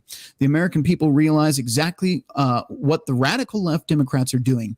Everyone can see it. So our movement and our party, united and strong, will first defeat Alvin Bragg, and then we will defeat Joe Biden. We are going to throw every last one of these crooked Democrats out of office so we can make America great again. There it is. Ladies and gentlemen, that is what he said yesterday after the news of the indictment broke. Your thoughts, gentlemen? We'll start again with Crusader and work our way down in order. Well, like I said before, the Teflon Don. We'll see if they'll get him this time. I mean, New York is basically a failed state. I have no confidence in anything that comes out of New York. No. So, yeah, it's going to be another one of those, we'll get you this time. We got you this time. Yeah, okay. I'll believe it when I see it. I mean, even if they basically try to run it to a point where it's a corrupt system, it's all going to have to come down to the judge, because depending on where the judge is from, depending on, I mean, they may indict him on, this week, and then the judge may look at the case and be like, look, you're trying to make a federal case out of a state misdemeanor issue. I mean, the judge may throw this case out. They have to get this in front of a judge that is going to even be willing to hear this case. Just because there's an indictment doesn't mean he's guilty of anything. They just found 24 people in the population that were willing to say, yeah, okay, well, let's see what you have to say on this. Yeah, I agree. I don't know that any judge worth his salt would sign off on this, but again, it depends on which crooked, scummy judge they can weasel into this conflict of interest that is a case. I used a lot of words there in vernacular, but any judge that would see this case and knows what's going on is a conflict of interest. Anyway, Sean St. George, your thoughts on this, sir? So yeah, an indictment is just an allegation or a series of allegations. I think Crusader's right that depending on what judge gets in front of this or assigned to it, could just look at it and go, are you serious? Nope. Sean, perfect. You got him. You got him. Good move. That was good. But Are you serious? If Cohen's going to be their star witness, from what I understand, he took initiative that was illegal without Trump's, even though he represents Trump. It sounds like he made illegal moves on his behalf. I don't know how much liability there is on the client for a lawyer to act inappropriately or illegally on their behalf without direct approval. I am not seeing anything that says he was fine with what Cohen did, other than maybe paying the legal statements that Cohen tried to slip in his personal payments to Stormy, and I'm assuming this other lady, as legal fees. And I think that's where they're trying to catch him.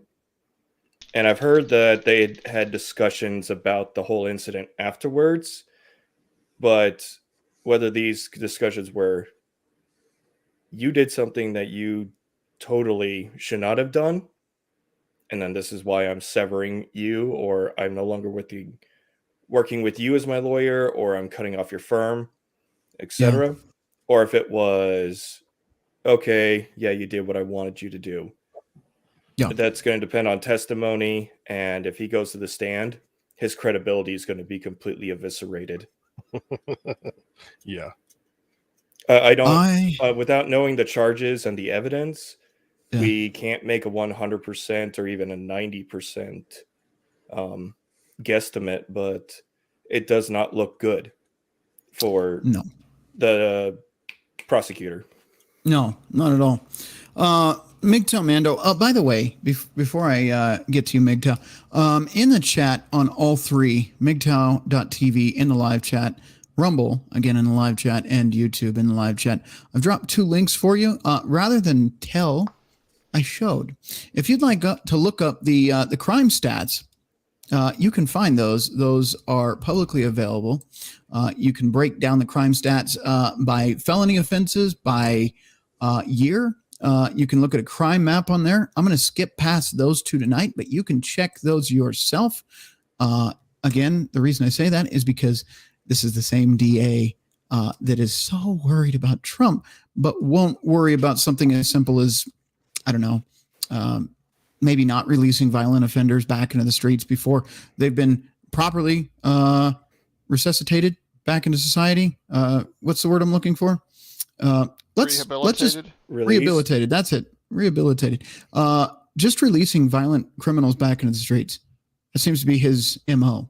So we'll go after a man on a witch hunt and waste millions in resources and taxpayer dollars, but yet we can't keep criminals in jail. Again, the links to find out that information is in all the live chats for all of you to see. I encourage you all to check that out. Open up a new tab. Check it out while we're watching, or you're watching the live stream tonight, and you'd be amazed. It's pretty ugly what I saw from what I looked at there. Here's something that is not related. I don't think we need to cover Trump anymore. We've covered it into the ground. It's a mess. But before we jump on to the next subject, MGTOW Mando, what are your thoughts on the situation? There's one thing that I don't think anyone's taking into consideration. Mm-hmm. On the incredibly unlikely, in my opinion, chance that he does get convicted, either because of a corrupt prosecutor and judge, or because they managed to work some kind of a drug deal, or whatever, where is he going to be interred? Because the Secret Service still has to protect this man. Yeah. And there's no way they're going to let him go to general population of even the poshest white-collar prison. No. They probably wouldn't even allow him to be in handcuffs. Honestly, it's a national security threat right there if something were to happen when he's in handcuffs. So where... It's almost like these people are trying to do this stuff without thinking about, oh, wait, we've got logistics behind this. How are we going to do it? Thinking? Democrats? What? Anyway. I know, I basically did a double negative. I'm sorry. That's okay. Not only logistics, but how much more money is this going to cost the taxpayer to protect him inside no kidding. a corrections facility? They don't care about how much it's going to cost the taxpayer. You know that. No, they never have. It used to matter. Billions going to fund something we shouldn't be involved in, Ukraine. Well, the key phrase I want to throw out there when this does come up to trial in front of a judge is the jury will have to find him guilty beyond a reasonable doubt. Yeah. Yep. What I want to do is kind of pivot. Obviously. Yeah. Hello? You still with us right now? More. And I want to start off. What's that? No, you cut out for like 15 seconds. That's wonderful. That's ridiculous. I don't know. I talk about real subject matter, and all of a sudden, it's like, you've noticed that the last 2 shows I've done. I don't know. Can you guys hear me? Yep. Okay. The last 2 shows I've. Okay. Good. The last 2 shows that I've done have been serious. We've been talking about actual important issues that matter, not just drunk waffling. Nothing wrong with that. There's a whole channel for that. But the second I talk about serious stuff and I stop self-censoring and I actually tell you what matters, all of a sudden things start getting weird. Keep in mind, we are on a streaming platform right now. I don't know the political leanings of the people that work over at StreamYard.com, but it's interesting. We've done 4 or 5 hour long streams with no problems. But the 2 times in the entire time I've done shows on this rebrand channel here, we're having lag issues on the 2 times I've done a serious conversation. Interesting. We're just one away from a pattern. Yeah, one away. Well, you're right. So it's not like I looked into the foundation and the paperwork for StreamYards, but they are headquartered in the People's Republic of California. Wonderful. Silicon Valley? Yeah. So if we're being throttled, tonight, it's not by Rumble, it's not by MGTOW, it's not by YouTube. At least that I can tell. Well, if we were throttled on YouTube, it wouldn't be glitching out on this end. You know what I mean? So this is a StreamYard thing right now, which is interesting. On that note, we're going to pivot over to another thing. Like I said, the Trump thing is an indication of banana republics, but we've got more. There's more than just that. That's already a big one. Okay, hang out, Rhino. You need to do this. But wait, there's more. Mm-hmm. Yeah. Was that Billy Mays? Is that what I'm thinking of? I think so. Yeah. Oh, Billy Mays and Sham Wow guy. Yeah. I need some Billy Mays little things I can throw on the screen too. We do have one for Red Pill content provided by Thumper the Sweaty Fat Guy. Actually, we have a few, so I'll show you. We need more of these, like a Billy Mays one. But here's one. The wall. No man on earth can make it fall. If you know, you know. And if you're watching my channel, you know. That's a personal favorite of mine on Hammers. Yeah, good shit. On that note, here's another example of a stunning and brave Banana Republic action coming to a bank account near you. Yeah, your bank account. This is a slow roll, and I'm going to explain why it's happening here shortly. This is a slow roll to get the federal government into your wallet and take the money out of your wallet and create a digital currency. I wonder why. Could it be that if they have the digital currency that they program, unlike Bitcoin, we talked about in the beginning of the show, that you could actually technically put on a thumb drive and throw in your pocket?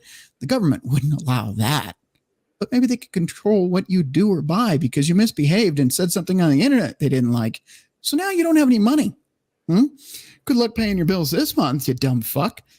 You should have done what we told you to do. Here we go. This is so charming.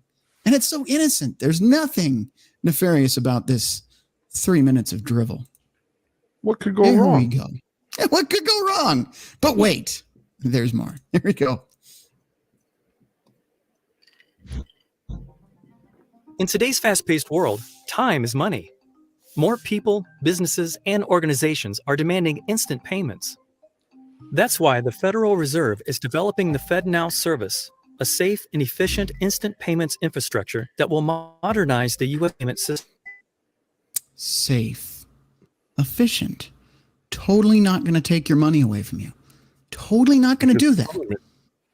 Because the government because we're from the government and we're here to help you. You mean like what PayPal tried to do? Yeah. No, we're not going to just take all that money out of your account because we don't agree with what you said. No. They reinstated that after they got called out for it. They took it away and then they brought it back on. Where is it? Wait, I always get this backwards. Let me see if I can fix this for tonight. It's been a while. We've been doing serious conversations, and I feel like my fist is getting lonely. Shocker? Anybody? Shocker. Right. Let's get back to this fucking video. Jesus Christ. At least we're having more fun tonight. The other one, I couldn't have much fun. This one, we can still joke because if you don't joke, you'll go insane with the way the world's going right now. If you're not insane already. All right. Who would be insane? The FedNow service will give financial institutions the opportunity to innovate, enabling their customers to send and receive money in seconds, 24 hours a day, 7 days a week. It also gives them the opportunity to take your money at any second, 24 hours a day, 7 days a week, 365. 365 days a year. Funds will settle between financial institutions in real time, which means there's no buildup of interbank complications, and end users will have access to the funds in seconds. Fantastic. How will the FedNow service work? Imagine the owner of a coffee shop is running low on coffee beans and needs to schedule a quick delivery. She places an order, and the coffee bean company sends her a request for payment. I hear John Hammond in my head right now, especially with this in the background. We spared no expense. Look at the fucking graphics. You think they could maybe actually like hire some fucking 19-year-old girl off the street to play the barista at a coffee shop? No, they just use this fucking paperclip stick figure thing. Anyway, there's better stock footage than that. Go ahead. Jesus. Go ahead. All right. Well, jump on in, guys. let's say an individual has a bank account with $1,000 and they choose to, let's say, use Cash App or use something else or this FedNow operation to send $100 to a content creator, as Dr. Evil would say. That would list that content creator as a business. Oh, no. So that would be reported as income. And how many more IRS agents do we now have? 85,000, I think. Additional? I thought that got struck down, but I could be mistaken. They would be, I mean, if the Fed is going to be running this, you don't think the IRS is going to keep tabs on who's getting money from what person and where? If you're buying, selling, and trading things, they're going to know.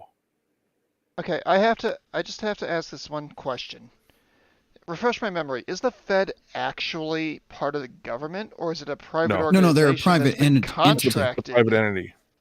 Yeah. Yeah.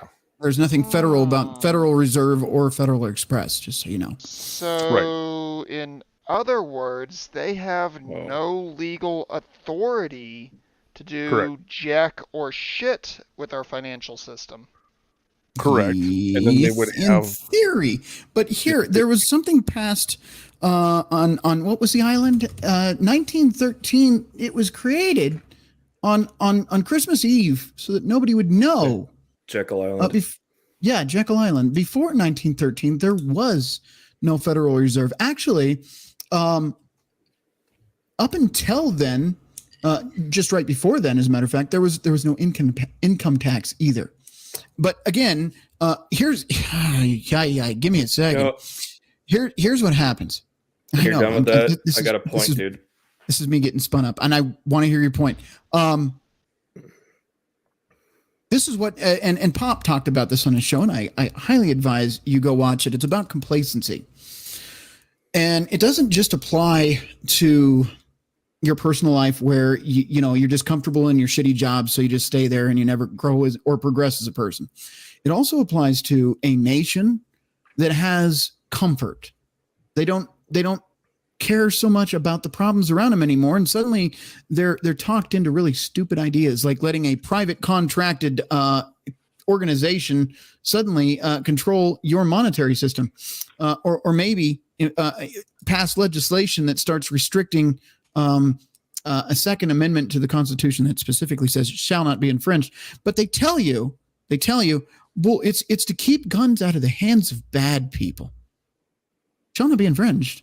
Didn't make exceptions, but they trick you because you're complacent. And you go, oh, okay, that sounds good.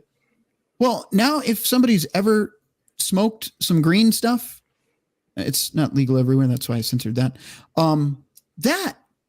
That'll bar you from owning a firearm. Did you also know that in some states, most states, some misdemeanor crimes, especially if it involves a significant other, will also permanently bar you from owning a firearm.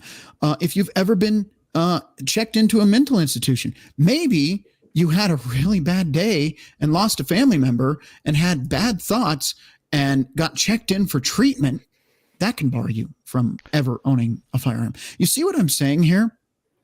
This government has been really, really good at sliding this under the rug so you wouldn't notice it. And you just go, yeah, that makes sense. That's common sense. Common sense. You hear that all the time. Common sense gun reform. No, common sense is that there should be no legislation that goes against what the Constitution says. But then again, going back to the Federal Reserve, we didn't ask for that either. Well, everybody was enjoying Christmas Eve. That happened. And of course they did that on Christmas Eve because no one was paying attention and no one was going to argue about it. They did that with, I believe, 1/3 of Congress or less. Anyway, Sean, you had a point. Jump on in, sir. Well, I think even I'm not sure if Andrew Jackson was a founder, but he did kill a central bank during his term. Also, he actually got our Revolutionary War debt eliminated because they paid it off. But I just brought up a little bit about it. It just reminded me a lot of a school project I did a long, long time ago. And the reason was weighing whether to kill the national bank because his constitutional opposition to it and his fear that the bank was an engine of aristocracy. Just quick Google result. Yeah, you can Google this still. For now, use Brave. Stop. But yeah, let's see. Go ahead, Migda. What I was going to point out is, in addition to them playing shenanigans with the content creators that you may or may not support, they could also punish you in other ways by saying, "Oh, you're making this much and you're giving this much to this individual that is giving information that we don't necessarily like. Ooh, you no longer are making that much." Well, close to a decade ago, there was a Black Mirror episode where there was a young female where she was having a Murphy's Law Monday, as I'd like to call it. And she's what's her name? Opie. What's Opie's name? From Andy Griffith. I don't know, but it's his daughter. I remember the episode specifically. Go ahead though. That was a nightmare fuel fucking episode. Because she was having a Murphy's Law Monday, as I like to call them, where everything goes wrong. And because she pretty much was having public outbursts, she was being docked to the point to where her social credit score wouldn't allow her to get on a plane, rent a car, do certain things for a certain period of time. Life does imitate art at a point. Unfortunately. Let's get through the rest of this very well thought out, high production value 3-minute video about how we're going to be implementing the Federal Reserve into your local bank. And no, I'm not kidding. They're rolling this out within the next few months. This will be coming. This isn't a what if. It is and is happening. And I believe I can explain why. Again, with the Banana Republic argument, we're going to get into that, but I want you to see what they say about the rest of this here. Through the request for payment and pays for the coffee beans right then and there through an app from her credit union, which uses the FedNow service. Yeah, that will suck. Not just your banks, but your credit unions too. Wonderful. And I don't even know, I mean, not that it's legal to begin with, but I don't even know if a credit union operates that way. I thought that was owners pitch in to operate that credit union. And the owners is you.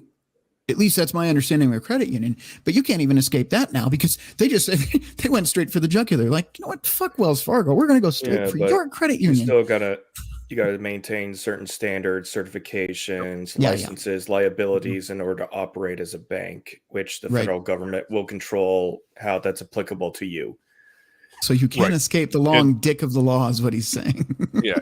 In order for, let's say, Rhino in one state to send money to me in another state, your bank and my bank, we'd either have to do it through their app, through the bank, and have it done within 24 hours, much like using Cash App. Right. As opposed to actually like writing out a check or doing something like that and sending it and me waiting 1 to 2 weeks or so for them to do their processing and everything else. So it's the expedience and the convenience of using this as opposed to other avenues. Well, again, and that goes back to complacency. What they're going to do is soft sell you this is, it's so convenient. See, you can get your money like that. You don't have to worry about long transfers or waiting 3 days for PayPal to it'll just like that.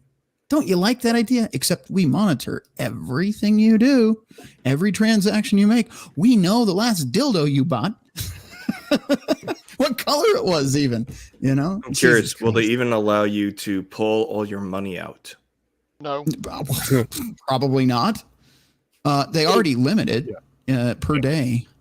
what is it, like 5,000 or something? At some places, it's like you can only pull out 5,000 a day, which is absurdly low if you've got a large savings. I just pulled a 5-digit number out of one of my accounts, and I did that on Monday, and I have to wait until next week Monday to have my funds available.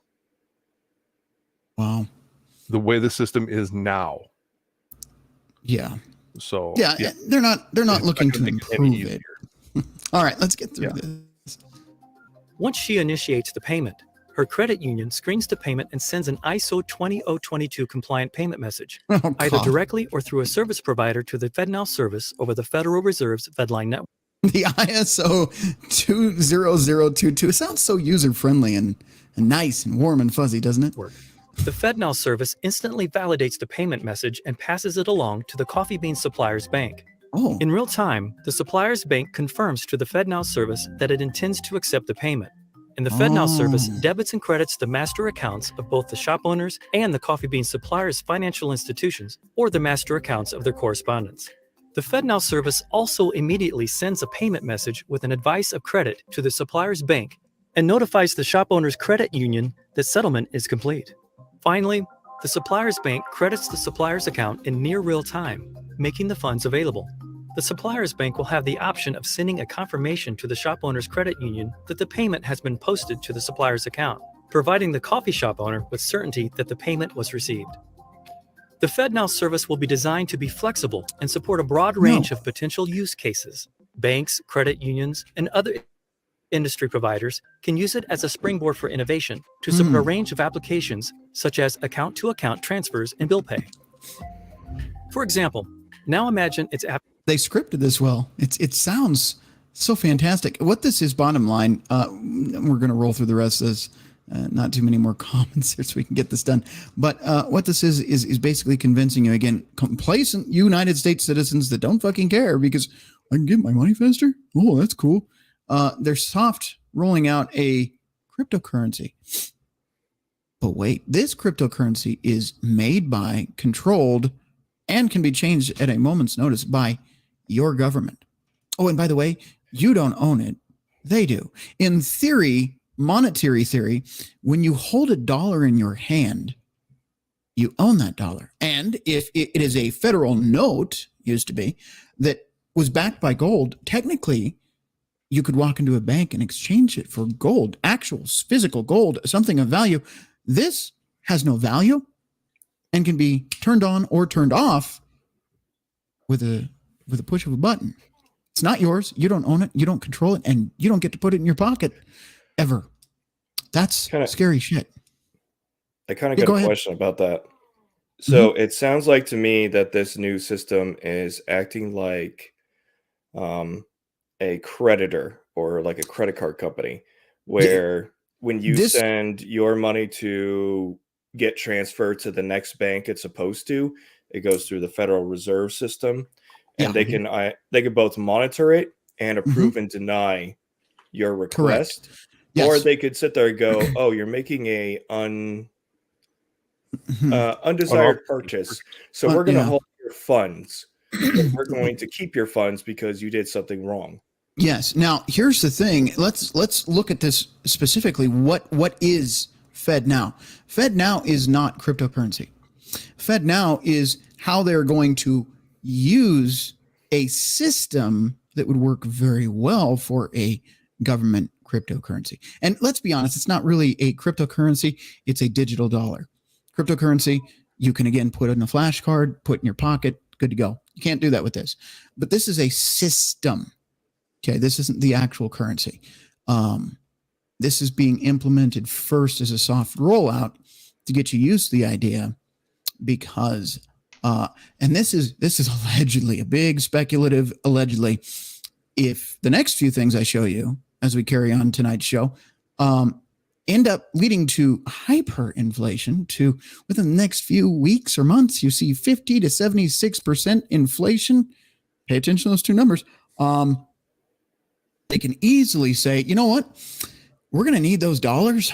The dollar's dead, but we're going to deposit some cool new digital currency in your bank. Are you good with that? That's not good. You don't want that. Trust me. As cool and trendy as it sounds to some of you hipsters out there, it's not a good idea. But No, especially when they could change the value of your dollar that you're being forced to exchange. So you give them $1, they give you 0.75 Fed coin. And that's going to be terrible. Whatever that means. And they can make up the value because it doesn't have any value. The other thing is, and we're going to get to that, we're actually closing in on the target here as far as these topics go. Why am I bringing up Fed now? It relates to Saudi Arabia as of today. So like I said, we were the world reserve currency under the idea of the petrodollar from 1971 to Friday, March 31st, 2023. We are no longer the world's reserve currency. I will get into why here in a minute, but we have grounds for the destruction of our currency as we know it coming soon. But let's finish this off, shall we? After hours, and the shop owner gets a reminder that her car insurance bill is due today. She may be able to avoid a late fee by initiating a bill payment in her credit union app and selecting to pay it now. Later, she repays a friend for a pizza they shared using an app provided by her credit union that clears and settles through the FedNow service. With this service, banks and credit unions can remain competitive by offering the type of payment options customers increasingly expect in today's fast-paced world. The FedNow service will support flexible adoption, allowing financial institutions the option to work with aggregators, processors, and correspondents to adopt the service. Yeah. Banks and credit unions will also have the option to adopt the full set of FedNow capabilities or sign on as a receive-only participant. The initial launch of the FedNow service will focus on core clearing and settlement capabilities. Additional features will be released in phases to meet evolving industry demands and changes in technology.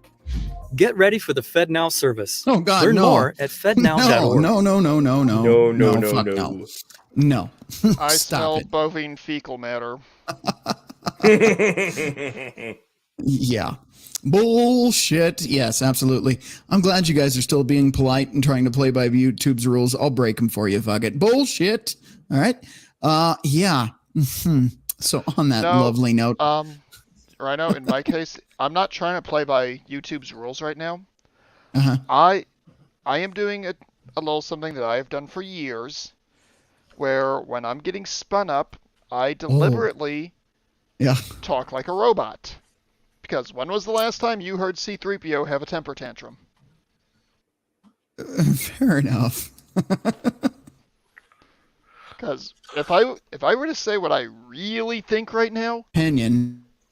You would be booting me from the panel. Please. I mean, maybe not. I might keep you around. Let's see. Here's an opinion piece. Thank God it's only an opinion.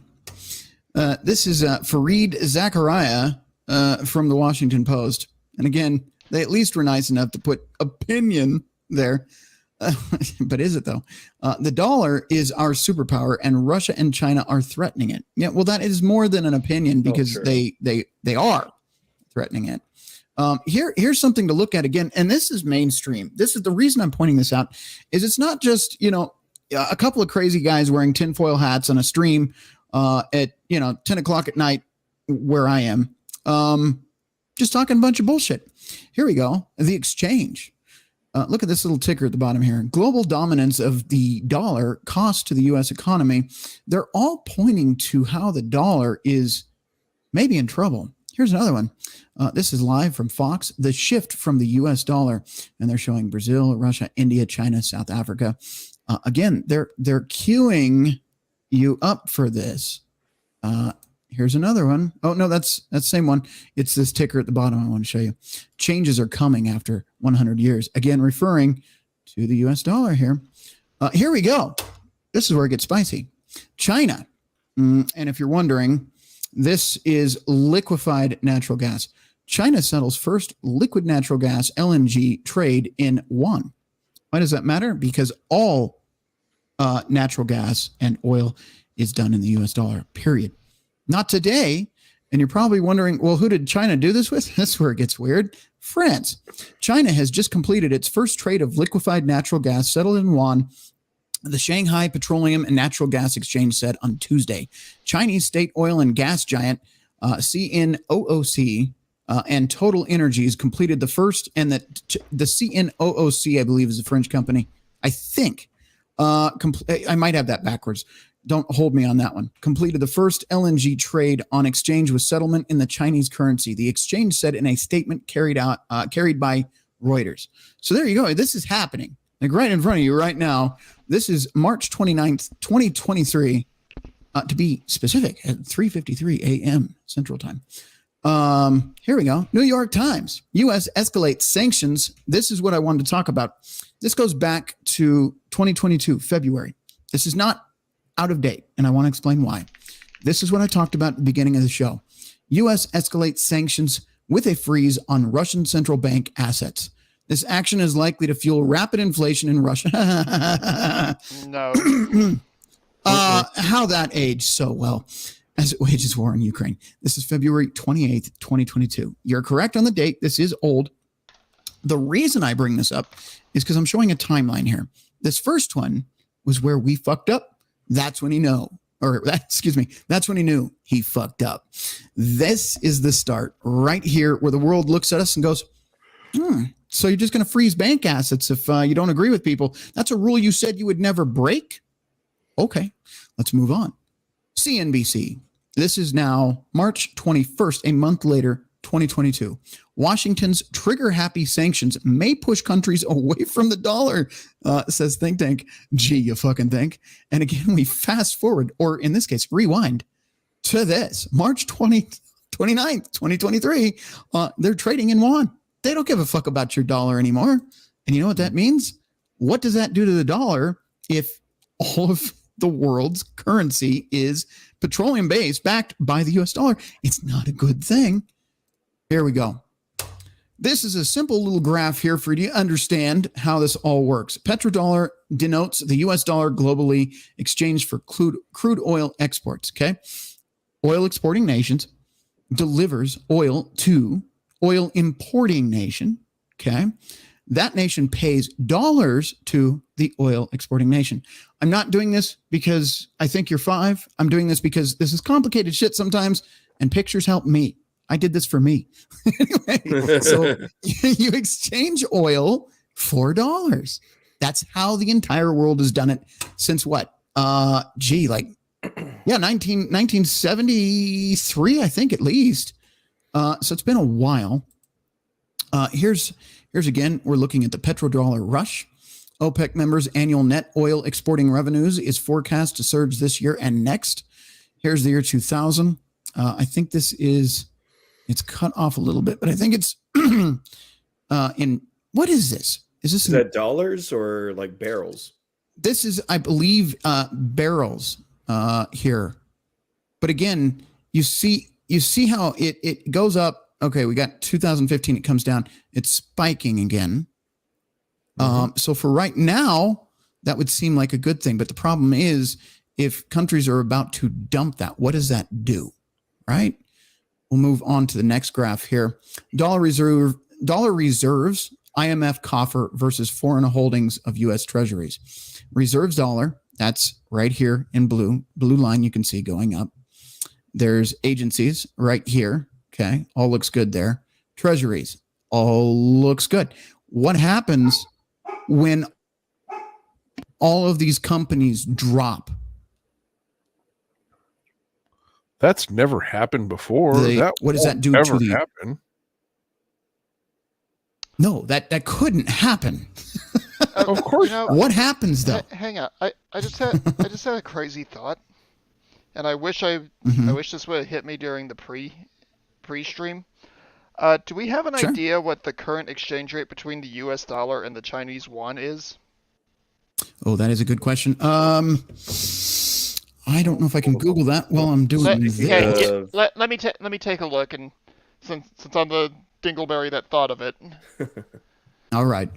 I'm pulling it up now. Speaking of the Chinese, I did put it in chat. It is a YouTube channel called Business Basics. I've been following the last month or so because they have some very intriguing things about China's economy and how it is self-imploding. So maybe they are Oh. making aggressive moves to Mhm. strengthen their currency Trying Mhm. to overtake the petrodollar. Mhm. Because just like their like one of the biggest things they have going on right now is they have, if not tens, but hundreds of billions of dollars in real estate that has not been fully developed.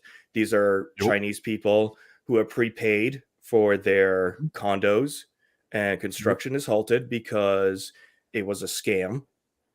And there were some bank executives who ran off with maybe, I want to say, if memory serves correct, about $200 billion worth Yeah. of their currency. Good And times. they're, well, it's one of their bigger protests going on, right? Well, maybe not right now anymore, but it was about a month ago. One of In the the many, yeah.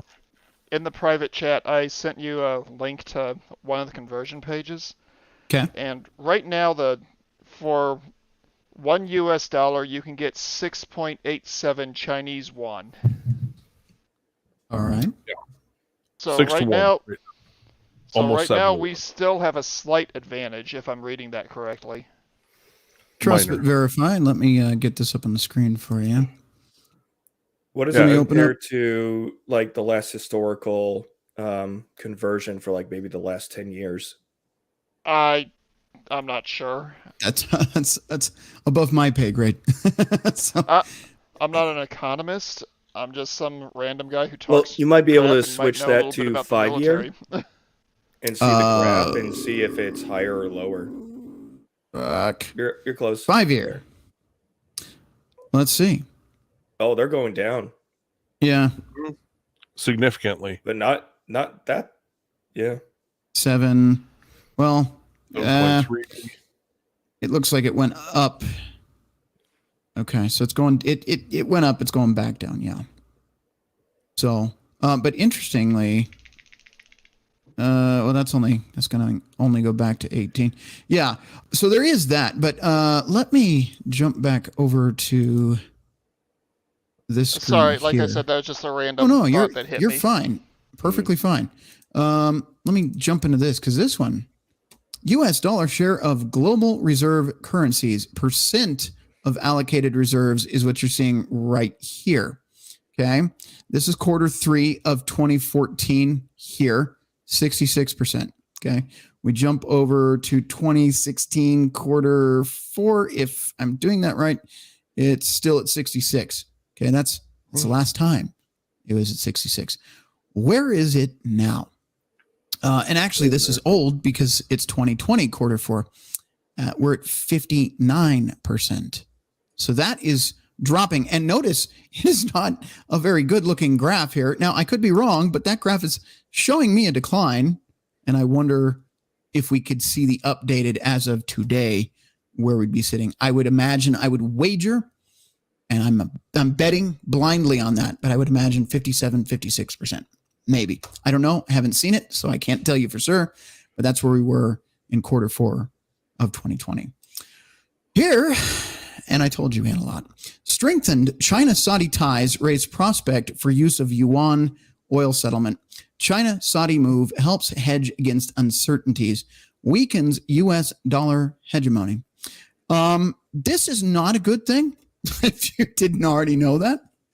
But I do have more on that as well. So stand by. So before you bring that up, Sure. there's like 3 videos from Business Basics. I kind of got that info from that I dropped in chat for yours and their viewing pleasure. I mean, this guy is criminally underrated as far as how good he is in his production. So I recommend giving him a subscribe if you want to stay informed about pretty much like outside of US topics.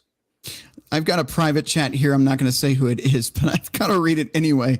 Basically, kids, Rhino is just saying we are super duper fucked. I mean, I didn't say it. You did, but there's a link for me to bring up. Jimmy, send that to me. It never works from StreamYards, and send that over on Gilded, and I'll pop that up. But here we go. Go ahead, Mikta. Did we ever at least get a reach around for this one? No, I don't remember that. No. And they went in raw, by the way, no lube. So Get No, ready. Saddle up. That explains why I feel like I went to And Taco without Bell. our consent. Oh, Wait a minute. Over the past 20 years, Yes. Saudi So please, by all means. Saudi Arabia has been back channel dealing and working behind our backs. What are the odds? Oh, yeah. They're a terrible quote unquote ally.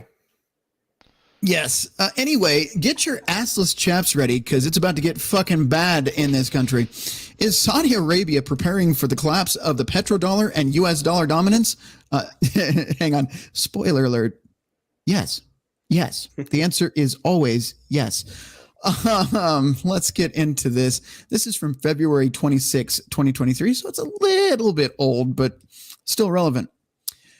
One of the most I'm going to say the word wrong for fuck's sake, illusory phenomena in our current existence is the money we use for buying, selling, and hoarding on a daily basis. You know, like my collection. I like to hoard. I use money to do that. Yes. I'm a stuffed goblin, some might say. It is, to put simply, in the air, backed up by nothing. Yes, monetary systems in fiat currencies are faith-based. Yes. Which might be argued that they are a form of false idols, but that's besides the point. Let's get back into this. Backed up by nothing, and go ahead, jump in there, Crusader. I heard you. I said minor details. Minor details, yeah. No. You said Small faith things. based, and all of a sudden the Antichrist rhetoric just popped into my head. We'll move on here. Like I said, minor details. Just small ones. All right. Backed up by nothing and reliant on nothing, yet at the same time, highly delicate and sensitive to geopolitical and monetary shifts. Yes, like the United States not keeping any of their agreements since we started making agreements with other countries. That might have part to do with it, maybe. Again, like Crusader would say, minor details. The currencies we all used are reliant on the strength and performance of the U.S. petrodollar, oil-backed. And that dollar is backed up by debt and the global trust in itself and its delicate monetary system. There was a time, a half decade ago, when the dollar and other prominent currencies were backed by gold. A half decade ago? It could be fact 50 check. years. Fact check. Half a decade ago. That was a while. Yes. I'm sorry. He probably meant to say half century ago. Yeah, half century. Okay. Fact check. 1971 was the last time we were backed in gold. I keep saying these numbers so you'll remember because they're important for history in the future when they try to erase all those books. Anyway, there was a time a half decade ago, half century. No, they wouldn't burn books or anything. When the dollar or other prominent currencies were backed by gold, it's not like fascist regimes have ever rounded up books. That secure and stable asset, largely immune to wild swings and falls of today's debt. God damn it, debt-based systems. Jesus Christ, tongue twister on me. That's how I feel. That was until U.S. President Richard Nixon took the dollar off the gold standard in 1971. See, I pay attention. They didn't. I fact-checked you, but you got the numbers right there. In a pivotal and what? You can pay attention. It's free. Yeah, that's true. In a momentous, as I just face out there, in a momentous move which both secured America's supremacy in the global economy, at least until now. But why? And deemed Washington and the subsequent monetary system of a future of inevitable crashes, many say an eventual collapse. Who is many? Who is they? They never tell you in these things. Anyway, since then, especially in this digital age, fiat money consists of little more than digits on a screen. Lies, you bastards. I can put it in my wallet still. That's what you want us to believe. But anyway, yeah, I get the point. You can basically do everything with a fucking credit card on Amazon now. I get it, okay? Based on a system of automated calculations and manual interventions.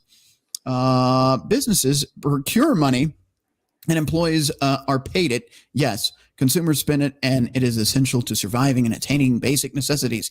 Yes, food and toilet paper and lead. Lots of lead, I suggest. I recommend, allegedly, lead is really good for fishing. You can, it's weighted. Well, yeah, lead weights. Draw your own conclusions. I'm just talking about fishing gear, man. Lots of it. Anyway, consumers spend, and yeah. Yet the fact remains that at any time the amount can be seized, altered, or removed from an account with little immediate impact on the economy. Are you foreshadowing something here? And it is not backed by any material or tangible assets subject to limitations. There is some truth there because it's fiat. We deal with mere numbers on a screen, which a bank can quite literally edit at will. Mm-hmm. I mean, I can argue that they're right here. What do we have for him, Johnny? Oh, we don't have shit because I'm about to be broke, and so are you. Anyway, we're all broke. You don't get shit, and you don't get shit. Anyway, with physical cash, this is not entirely the case, but even with that is subject to that reality. As our world becomes ever more digitalized and less reliant on cash, this will only grow. As the Wolf of Wall Street popularized our current monetary system, along with its markets and stocks, are simply fugazi. All right. A major part of that system and the Americans' hegemony over it, of course, has been the petrodollar. I love how they're actually telling you the truth in this article. Yeah, and I'm getting roboting from you, Rhino. Yep. Yeah, I'm seeing the same. I blinked out for a second. Am I back? Am I back? Yep. You are back. Here? Are we here? You're back. Oh my God. They hate me. They hate me here. Anyway, a major part of America's hegemony over it, of course, has been the petrodollar. The payment of the U.S. dollars for trade and sale of oil globally from Saudi Arabia and other members of states in the Organization of the Petroleum Exporting Countries, OPEC. Following the deal struck between Washington and Riyadh in 1974, coincidentally, a mere 3 years after Nixon took the dollar off the gold standard. Yeah, that's because of Henry Kissinger and his brilliance to put the dollar into oil. But I was off by a year. Excuse me. I'll take the hit. I said 1973. It is actually 1974, as Crowder would say, admonished. So I was off by a year. I'll accept the admonishment. That deal not only secured the military defense of the kingdom through guarantees by the U.S., but also secured a stable stream of foreign purchase of U.S. Treasury bonds and debt, a strategy of recycling the petrodollars back unto Washington. Through the Gulf states' reserves, like any good business, that stable stream successfully resulted in many more streams of reserves, powered by the subsequent rolling success of the dollar and the increase of global trust in its stability. It was one of the machine's most essential components. Mm-hmm. And then it's interesting. It says this right here. The world is heading towards CBDC. And I can't remember. I just had it earlier, but it's a new term. This is digital currency, but I can't remember the first fucking two letters. Centralized bank. Centralized bank digital currency. You're right. You're right. That's their cryptocurrency, their digital dollar. Central bank digital currency. Okay. The inevitable future of finance or new form of dystopian control. Winner. We have a winner. It's the thing I highlighted. Yes, you win. So when it was revealed last year that Saudi Arabia is considering trading its oil with China in yuan, it was no small matter. Oh, wait, they just did. Yesterday, that happened. They're now doing it. Anyway, it's no small matter or minor shift. Many analysts at the time, largely pro-Western, played it down as merely a symbolic gesture, a tactic to pressure the U.S. or send a political message. Almost a year on, however, the kingdom seems to be serious in those potential intents. The Davos in January, Finance Minister Mohammed Al-Jadeen, or Jadaan, revealed that Riyadh's willingness to trade is not just the yuan, but also a variety of other currencies, like Brazil and Russia, maybe Iran, just a couple other places.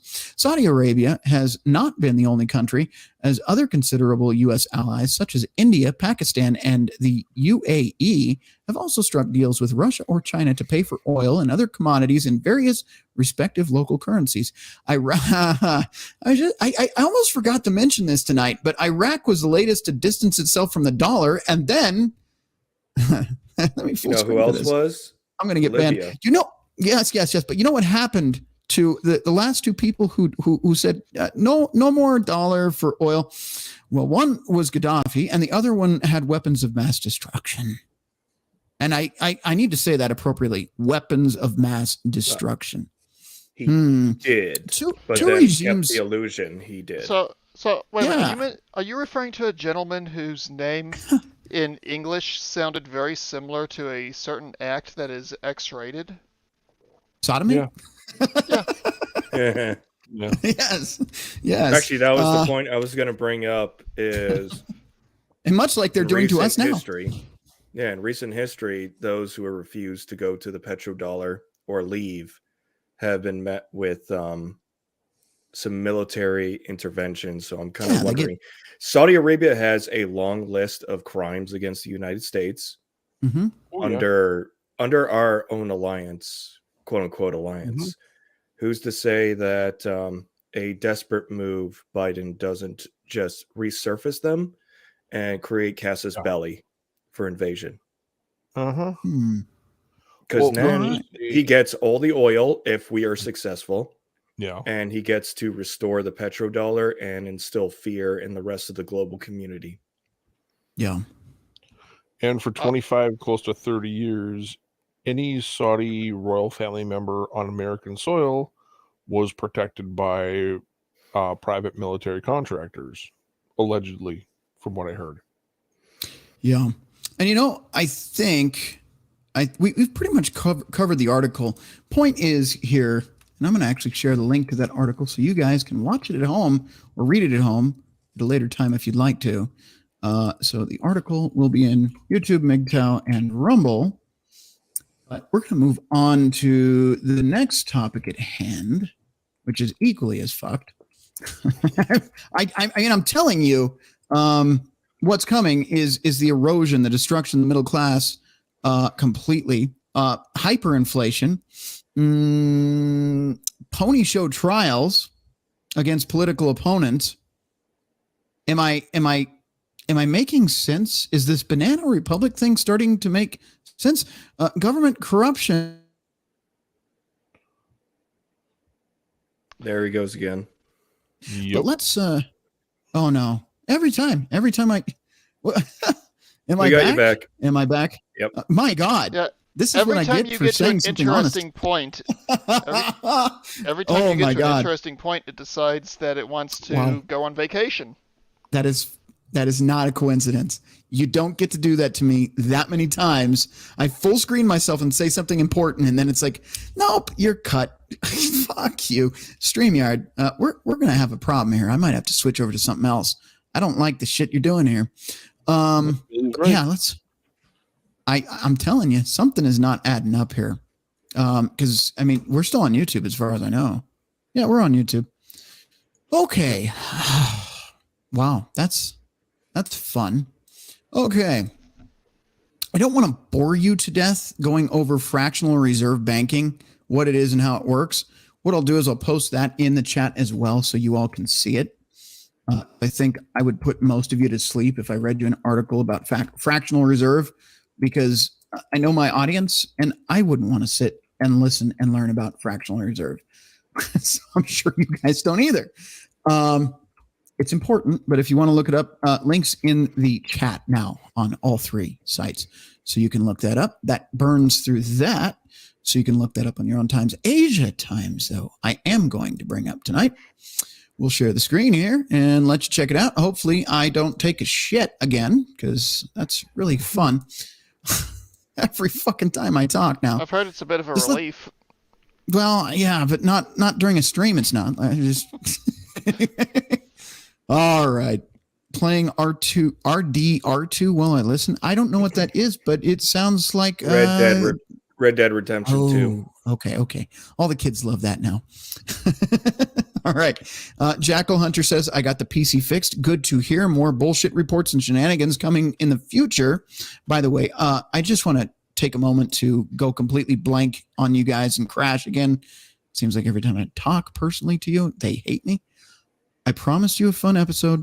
We didn't have one. I promise you we will have a fun episode next week where all of you can call in and just fuck around and have fun. We'll still talk about important topics, but we'll waffle a little bit more. I know you guys enjoy that, but I've been trying to bring you some classy bitch shit and actually run a professional show, and it's been fun. But I know you guys miss the fuckery and the Billy Von Baum deep fakes and shit, so I'll bring it back. We're bringing it back. Anyway, we'll move on to professional, and you still invite me back here. You're the reason we're official. You're the 30-pound brain, Nate. Yeah. Without you, I just sit here and go, huh? So Right. thank you for being here. For a second, I thought you dropped off again. No, I did that. I know. I was about to say. If I'm the brains of this operation, we're screwed. It's okay. We are We're screwed. a lot That's better what I'm off pointing than out. we were by ourselves. Look, right here. I'm proving that we're screwed. We're all fucked. But don't be black-pilled, because being black-pilled is bad. Remember, every time something like this happens historically, it gets better. Okay? Because even though you get more than just the tip without lube, you get the whole fucking shaft, and it hurts. Okay? It does. But after that, things get better. And usually there's a renaissance period where everybody gets to be fucking happy again. So maybe before we're all fucking dead, we'll have a good time again. Maybe. But this is definitely a change of global governments in the way we are doing things. It is being reorganized and restructured, and you are just kind of in the middle of the shit show. Yeah. So I'd like to say we could change it. We could stop it. We could fix it. But no, bottom line is the United States is no longer a global superpower. It is on its decline. It's an old age, mostly because we kept old cocksuckers in power.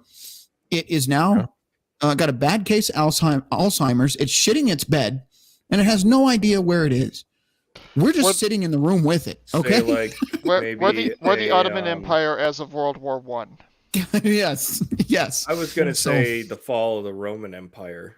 Well, no, at least everybody was fucking everybody back then. Now it's like 60% of men under the age of 30 are sexless. So at least in Rome, you're getting fucked. Here, you're just getting fucked by government. So stats. What else? Minor details.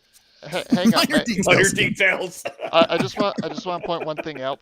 The main reason I said the Ottoman Empire as of World War One, they were still trying to ride the high horse of being the big power in the Middle East at the beginning of the 20th century. And their economy was utterly decimated by the First World War.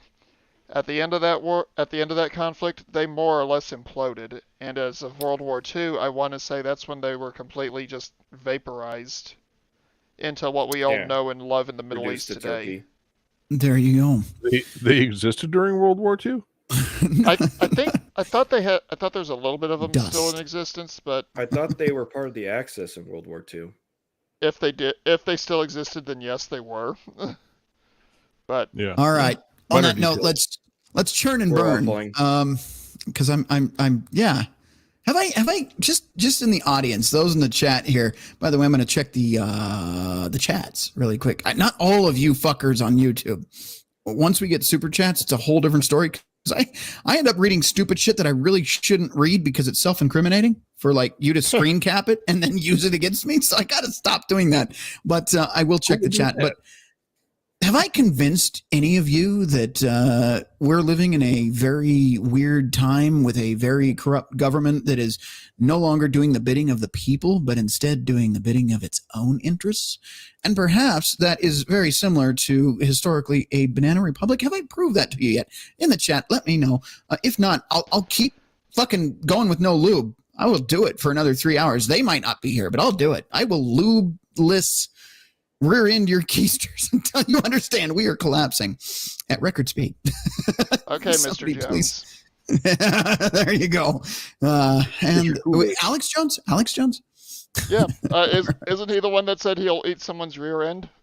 I will eat your leftist There ass. is a song about that. Yes, I know. I've played it on about, you. I played it on you you. need to play that. Maybe All not right, let's now. see. No, I could. No, maybe not now. Anyway, let's see. What do we got in the chat here? Let's see. Rhino, I've been saying that for at least 25 years that we're fucked with no lube. Yeah. I mean, if you've been doing it that way for 25 years, I feel sorry for your girlfriends, man. Anyway, a word to describe how things are going, we're fucked. Okay, I think I've convinced Jimmy at least. And somebody is shooting for tomorrow evening. Maybe a show, maybe not. I don't know. But Billy Von Baum, go check him out, please. And now that I'm getting silly, let's move on with the topic, shall we? U.S. Bank trouble heralds end of dollar reserve system. This is from Asia Times. So, you know, it wasn't written by any U.S. Not politician, journalist, because they're going to tell you the truth. There's the difference. New York, the U.S. banking system is broken. Yes, and I scared one of our guests. I won't say who, but one of our guests thought that U.S. Bank was fucked. And I made him shit a little, but he's okay now. Everything's fine. The U.S. banking system is broken. That doesn't pretend more high-profile failures like Credit Suisse. The central banks will keep moribund institutions on life support, but the era of the dollar-based reserves and floating exchange rates that began on August 15th, 1971, when the U.S. Severed the link between the dollar and gold, is coming to an end. The pain will be transferred from the banks to the real economy, which will starve for credit, and the geopolitical consequences will be enormous. The seize up of dollar credit will accelerate the shift to a multipolar reserve system with advantage to China's RMB as a competitor to the dollar. Again, what does that mean for you going forward? Does that mean good times, low gas prices, and affordable food? Yeah, no. It means the potential for 50 to 76% inflation. Now, why is that relevant to everything else I've said tonight? Did I present that FedNow video for you? You saw that they're rolling out a way to implement the central bank digital currency, a way to transfer it. They're going to roll that out this summer. It's coming. It's happening. This isn't like a make-believe video I showed you. It is coming out.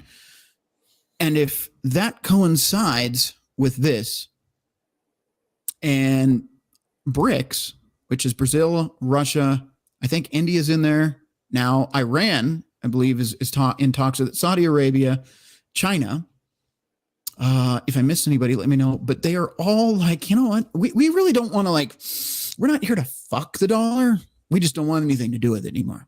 Yeah, it's not really like a dick measuring contest where you like, can we fuck the dollar? Can we be better than? No, they just don't want the dollar because the people in charge of it don't seem to fucking follow the rules of what was set up to make it the petrodollar. So they're done. Okay. Now, if that happens, and I say 50 to 76, it's allegedly, okay, speculation, 50 to 76% inflation. Let's say by, I don't know, let me throw this out there, August this year. Okay. What's going to happen is food and fuel and everything else that you need on a daily basis is going to be so expensive you can't afford it. They're going to make you beg to turn in your cash for a digital currency. And they're already prepping it. They did bring the lube. Okay. They're ready to make you feel better about a bad situation.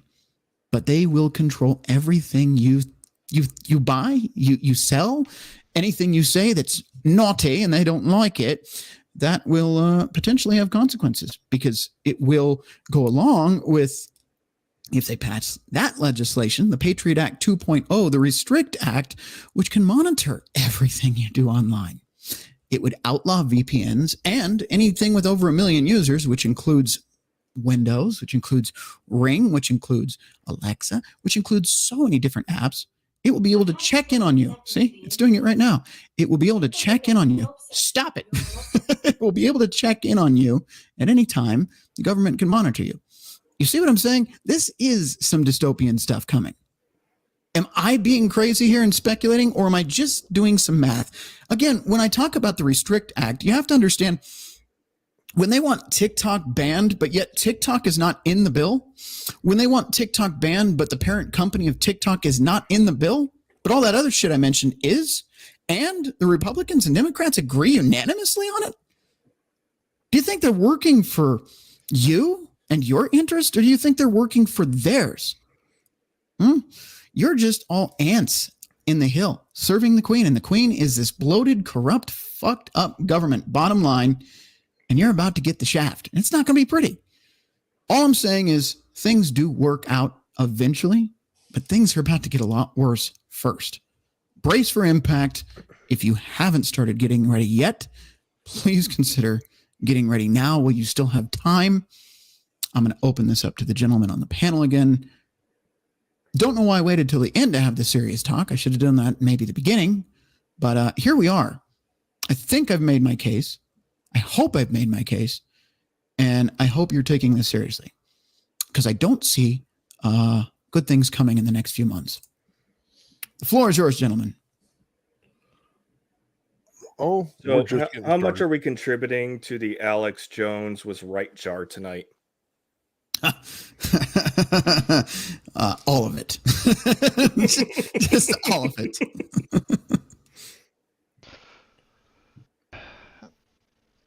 I know Pop has made this joke a few times, that the difference between reality and a conspiracy theory is about 3 to 6 months. Mm-hmm.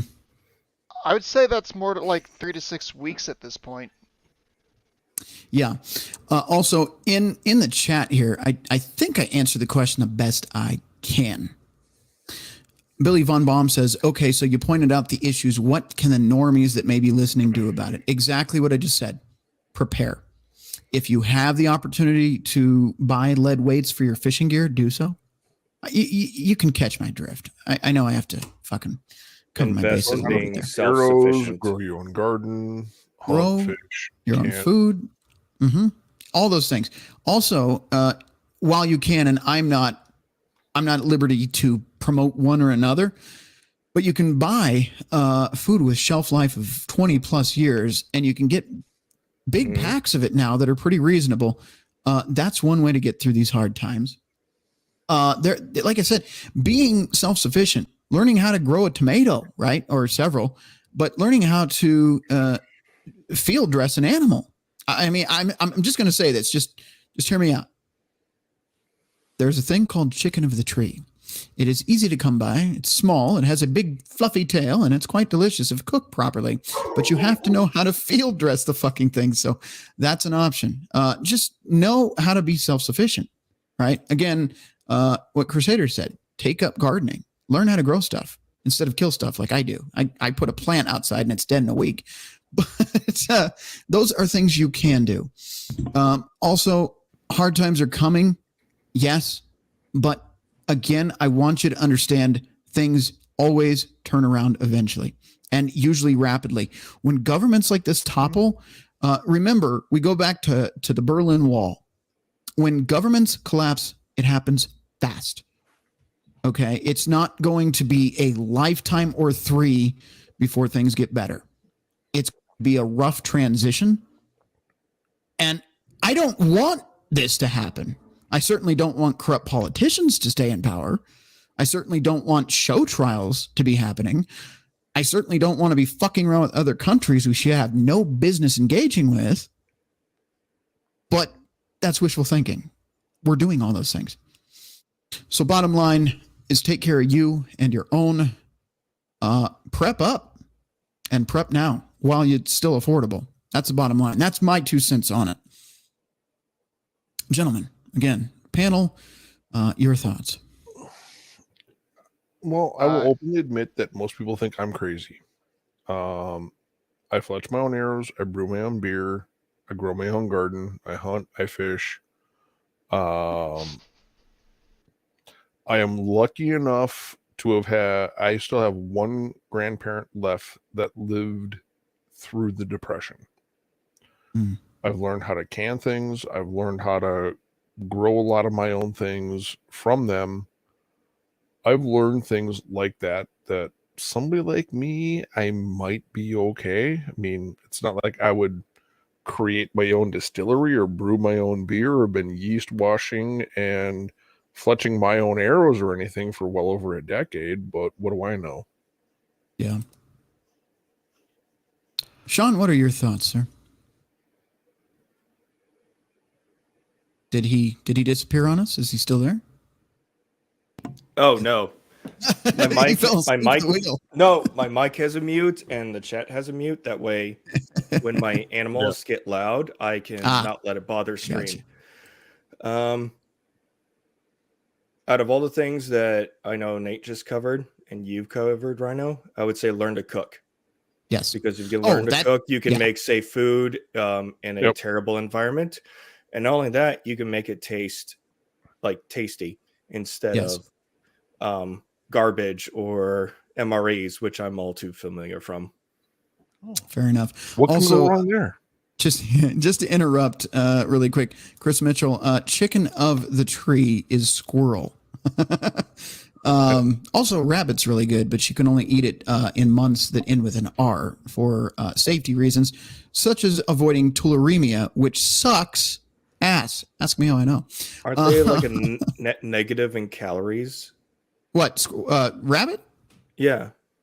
Like if you're only subsisting off of rabbit, it is a net negative. If that's the only thing you're eating, but I'm assuming you would eat other things besides that. Yes. Okay. Yeah, it'll actually leach out vital minerals to the human body, just like distilled water. Well, this I need to research more. I'll have to look into that because some people have said, what was it? Distilled water leaches out vitamins, and they proved that to be false. I just saw a recent study on that. So I have to look into the rabbit thing, but the distilled water thing, they definitely proved that to be a false claim. Anyway, let's carry on. Sean, where were you going from here? Well, I was just talking about the cooking stuff mainly. I'm writing notes as I'm going along. And I think I've covered all of it. Like the only big thing about cooking is I cook mostly all my own meals now. If not just for ingredient control, it's portion control. Because I'm a bit of a fat ass and I know I got to work on it. But portion control is one of those things. And I am sick and tired of whatever is in, frozen food section.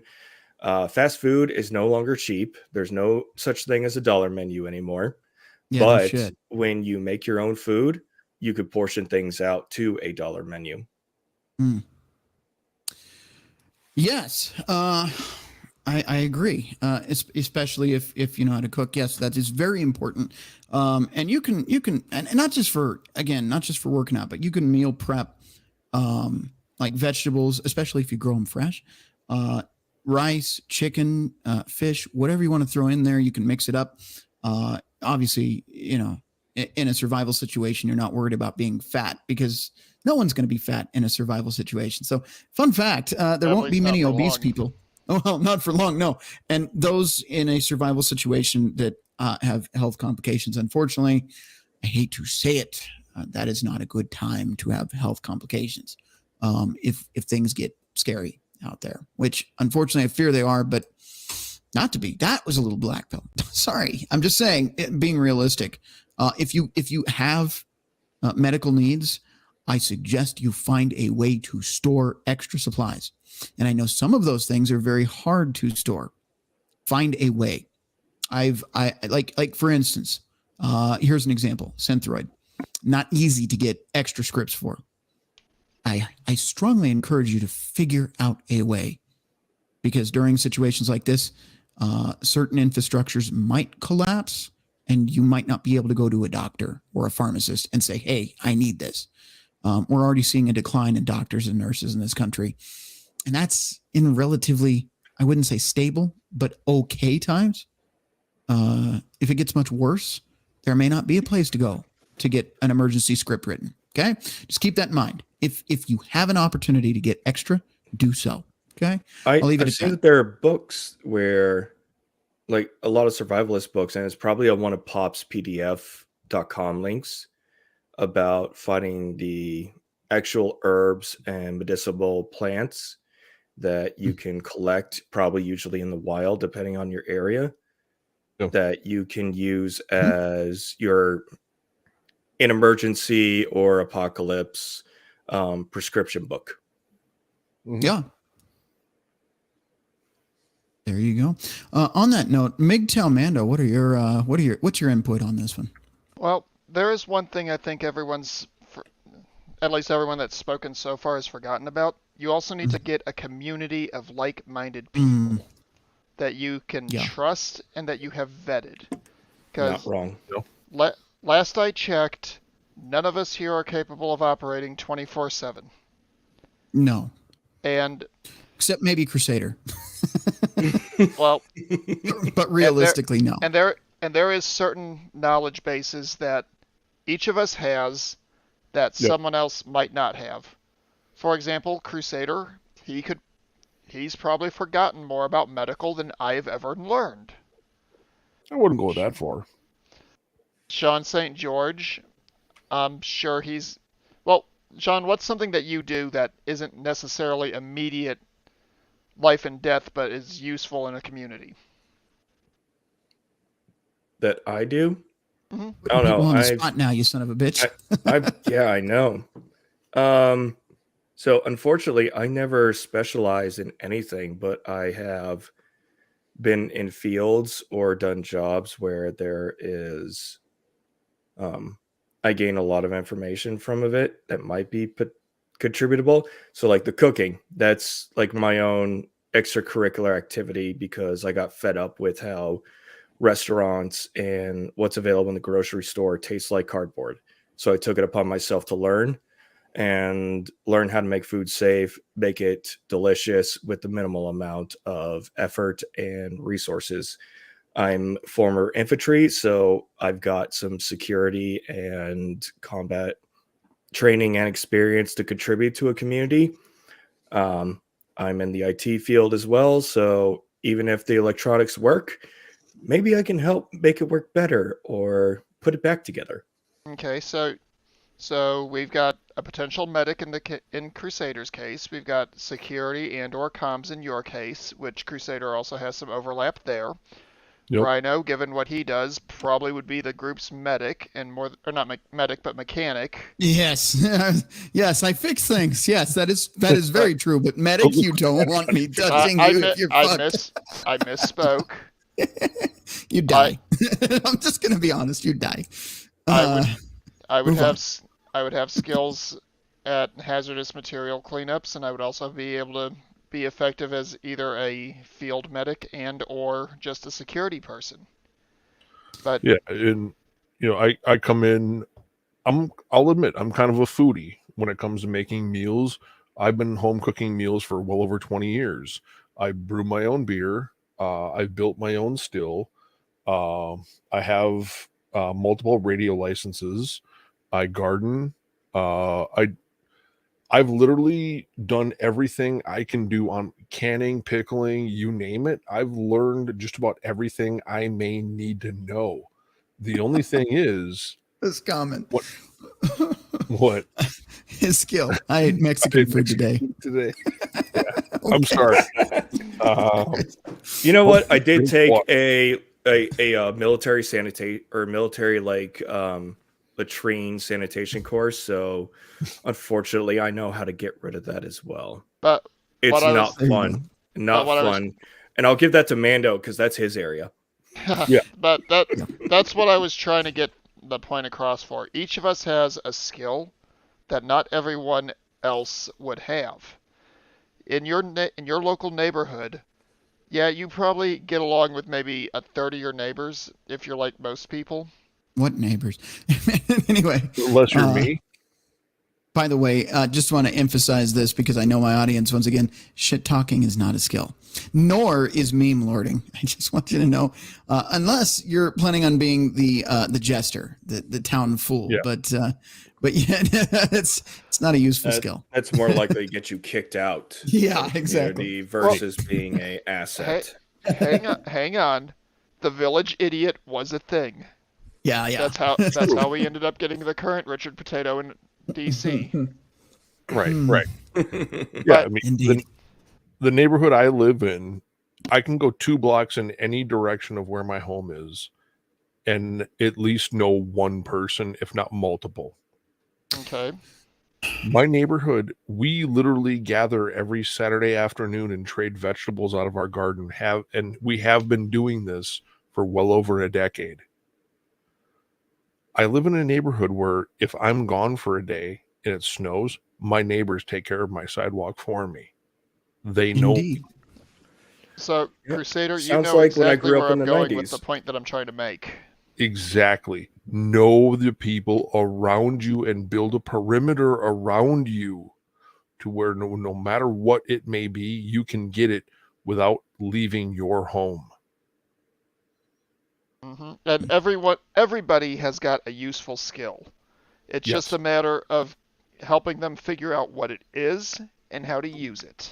Yeah. Where to find application. Yep.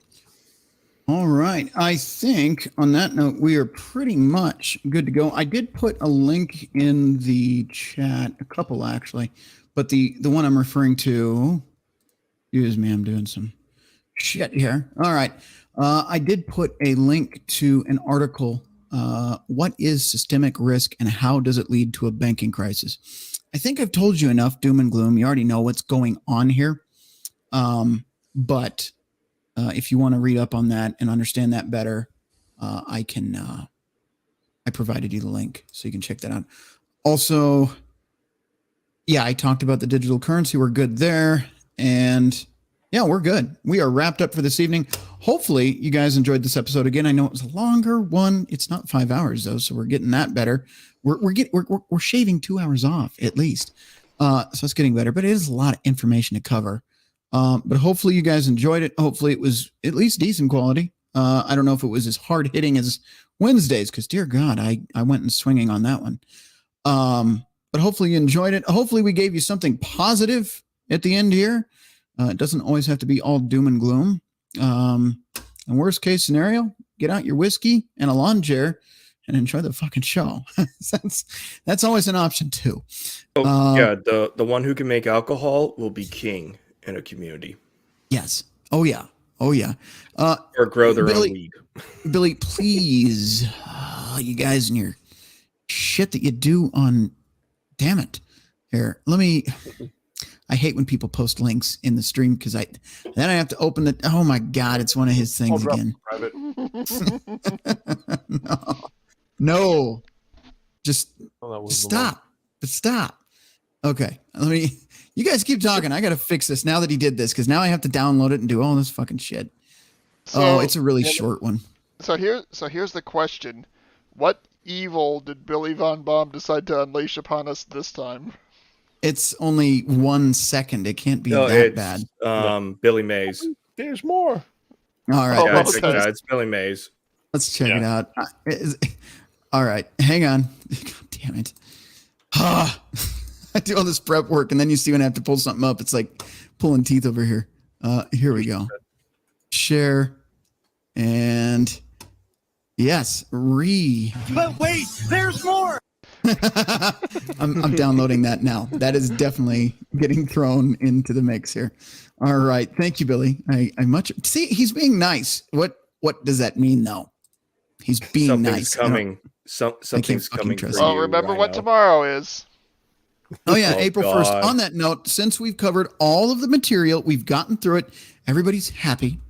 I think we actually had a pretty good show. What do you guys think? Live on air, panel, good show, shitty show, hate it, love it. Want to never come on again? Okay, cool. Glad you guys, Crusader, Sean, what are your thoughts? I'll try to think, but nothing happens, so I'll leave that up to you guys. Shut the hell up. You're the only one we can trust to think around here. What are you talking about? I sure as fuck don't. I just repeat things I hear. So you're a trained monkey. Yes, a very efficiently trained monkey. Gives you 24-hour access of what my brain runs through on a daily basis. Please, God, no. You would probably be sitting in a padded room begging for an I Love Me coat and rocking back and forth. See, that's the kind of material I like to get. I like to consume. Hang on, Sean. Crusader. Would it be us in a padded room with a I Love Me coat? Or repeating that one red and white droid's reaction at the beginning of the first Star Wars movie? I'm just saying. I have no idea what the droid said. If we end up in that situation, motivator. I'm not in here with you. You're in here with me. That's how that's going to go. I just want you to know that now. Okay, all right. Mr. Wayne. Yes. Rorschach. Yes. All right. Here, please. I've got to do this. And then I'll tell you what, if you guys got to check out, go to bed and call it a night, I totally understand. But it is Friday, and I feel like I've repressed a lot of you that came here, watched Wednesday's show and said, I want to have a fun Friday stream. And I was like, here, let me shove this up your ass and tell you how bad the world's going to be. I'm sorry. And for that, I apologize. So we're going to do something here really quick. And when it's over, I'm going to bring the backstage guests on. We'll do a bit of an after party live and then call it a night. Okay. It won't be hours long, but I want you guys to have fun. It's fucking Friday. We covered some good material and fuck it. Why not? But first, I will eat your leftist ass like corn on the cob. I'm ready.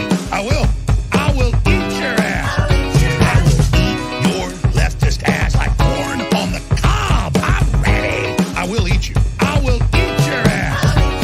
My children aren't going hungry. I'll do it. I'll drink your blood.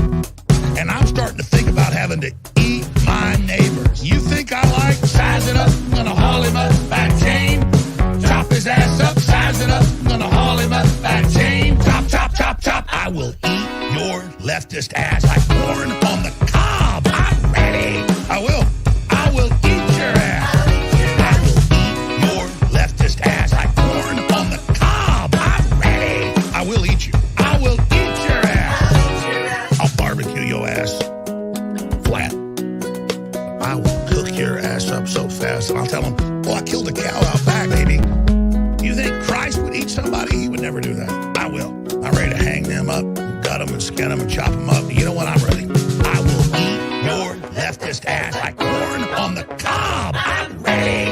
I will eat your ass. I will eat your leftist ass like corn on the cob. I'm ready. I will eat you. I will eat your ass.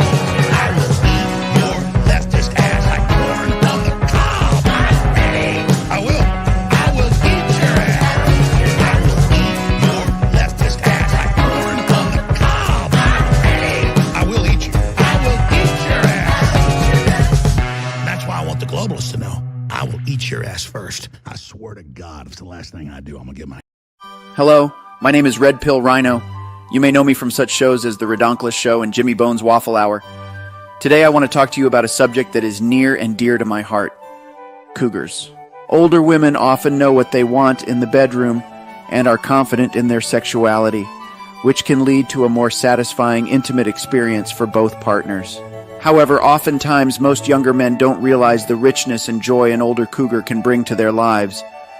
Not only will a cougar shower her young lover with attention and affection, but she will also reward her young lover with gifts and riches. Not only now, but with her insurance policy in the future when things, how can I put this, come to an end. You are probably asking, Rhino, how can I tap into this amazing opportunity? Well, that is where I'm here to help. Introducing the Red Pill Rhino Master Cougar Slayer Academy. My patented system takes you from level 0 to level 10 hero in no time at all. I will teach you the skills you need to land your own cougar. You'll learn skills such as what to do when your cougar falls down and can't get up, how to check blood pressure and blood sugar levels correctly, wheelchair maintenance and repair, proper casket shopping and selection, diaper changing etiquette, and much, much more. The process begins when you meet with one of our professional cougar consultants who's trained to match you with the cougar that's right for you.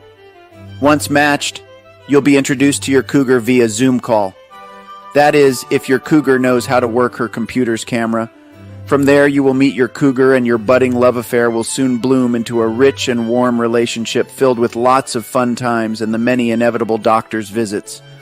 All the while continuing your cougar mastery courses to hone your cougar slaying skills. You may ask, Rhino, this sounds expensive.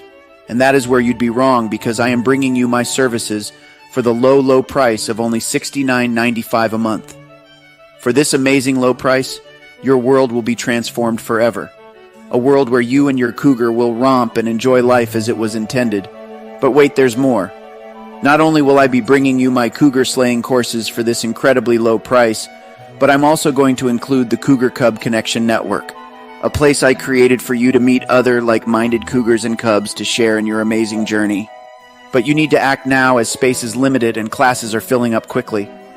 Join the hundreds of happy and satisfied cubs and cougars today by joining the Red Pill Rhino Cougar Hunting Academy. You'll be glad you did, and so will your cougar. Join today by visiting redpillrhino.com. My name is Rhino, Red Pill Rhino. I'm what you call a master cougar slayer, level 10.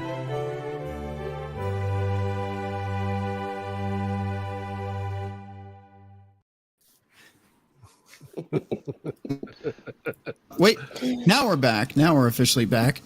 Yeah. Billy is a legend. Yep. Oh. So What's up, this is the portion of the show that if we ever get really fancy and do like Patreon in the future, I might like move over there and do like a show like this and actually take our after parties to a fun after party thing. But normally after the show, which would have concluded there, guys come in and shoot the shit and have fun and usually joke at my expense for an hour or two. And then I pass out and question my life for another week. But you're going to get to see that live instead of behind the scenes. Just keep in mind, gentlemen, you are still live. So anything personal, just don't. This time, it's live. It's live. You know the. Hey. Oh, so I actually have to watch myself this time? Damn it. Yeah. But good news, though, I got the computer fixed. So this is what it looks like when you're not in poverty yard. Yes, this is what Jimmy will never experience. Ooh. What's up, Jen? Shut across I the bow. I may allegedly go and make a donation to Jimmy just so he can't be in poverty yard. Yeah, but remember, that means Yeah, Jimmy he's will next on have my to list. handle all of you guys at once. And that sounds really gay. He'll just smother us all under his waffles. He'll just smother us all in waffles. He is very experienced at handling lots of men. Yeah, so. I think so. Allegedly. He could have come on the show. He can't defend himself, so keep going. Right. Not that like that stopped us before. Yeah, it's nothing we wouldn't say to his face. No. Right. Right. What's up? I'm just Chris, I got to shoot you an email. We got to get back together and continue our little series we had about like the Joker and things like that. So, absolutely, buddy.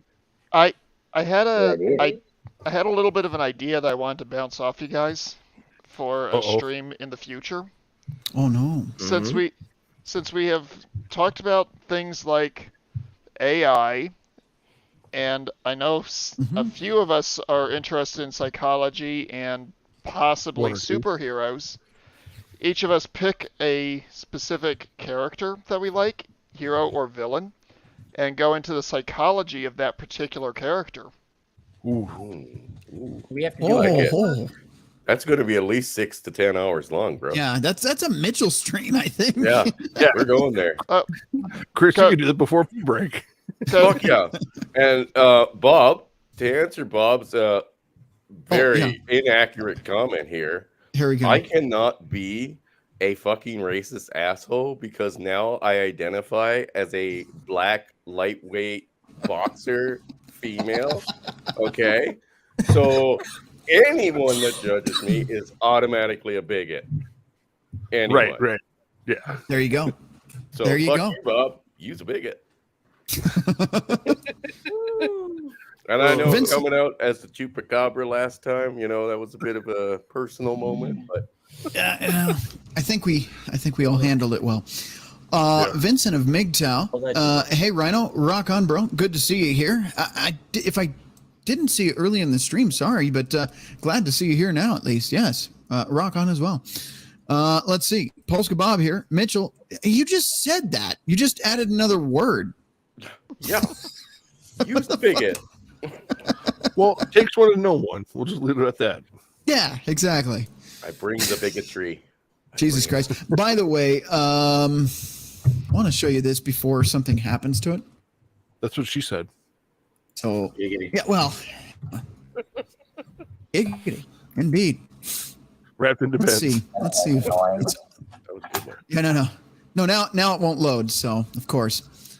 There we go. And it smells like dental floss. What's up, Jen? No. Depends. No. What's up? Let's I'm see. almost afraid There, of what he's here. about to show us. No, nothing bad. Nothing bad. This is, again, live. This right here, in case you didn't believe me, you fuckers. Yes, we do have a website in which you can find links to all of the different platforms we're on. But I didn't lie about the yoga pants. They're in here somewhere. Look, you can get backpacks, you can get hoodies, you can get sandals, especially if you're about to go meet Bubba in prison. Those might be approved. Raincoats, there's that koozie. There's the Jimmy koozie. Let's see. Oh, tie-dye shirts, mugs. It's all fucking there. Also, there's where you can donate as well. And here's where you can find us: Odyssey, Rumble, Twitter, MGTOW. I didn't even know I had a Twitter, but Billy did. Thank you, Billy. He actually created this little website here, so I appreciate it. I just was trying to see if the yoga pants would pop up, for fuck's sake. There are like 3 of you women that watch this, so, because of quality and shit. So, Hey, anyway, I'll look great in those. What are you talking about? What? Wait a minute. You guys think I'm Wait a joking? minute. Did you not see the new fucking champion of women's weightlifting this week? Oh He is amazing and stunning and brave. And a loser faggot who wouldn't be able to place 200th in the well, men's you're still on YouTube, sir. Hey. Just want you to know, I don't self-censor, but there are certain words I try not to use on YouTube. Anyway, you mean like figs? Rhino, Yes. you had to yes. see it, right? You in yoga pants? No, I didn't see the wrestling thing. I may have seen you in yoga pants, but that's because you I don't know why you sent me all those pictures. I have no fucking idea, but you mean that wasn't they weren't bad, man. Who did that? They weren't bad. Perhaps those pictures were supposed to be going to a certain captain. No, Right. they weren't going to Blake. Blake's already got his collection. He doesn't answer my emails anymore. Anywho, while we're on this website, I do want to point it out. I'll be a shameless whore. If you'd like to donate and support this show, I have this linked Cash App here, and in the description below, you can donate on PayPal if you still believe in that fascist organization. But that's your choice. But if you'd like to donate and support the show, Cash App or PayPal, and yoga pants, we have that. Yeah, I unfortunately gave you some more money on PayPal, as much as I don't like it, but it's the link that I had at the time.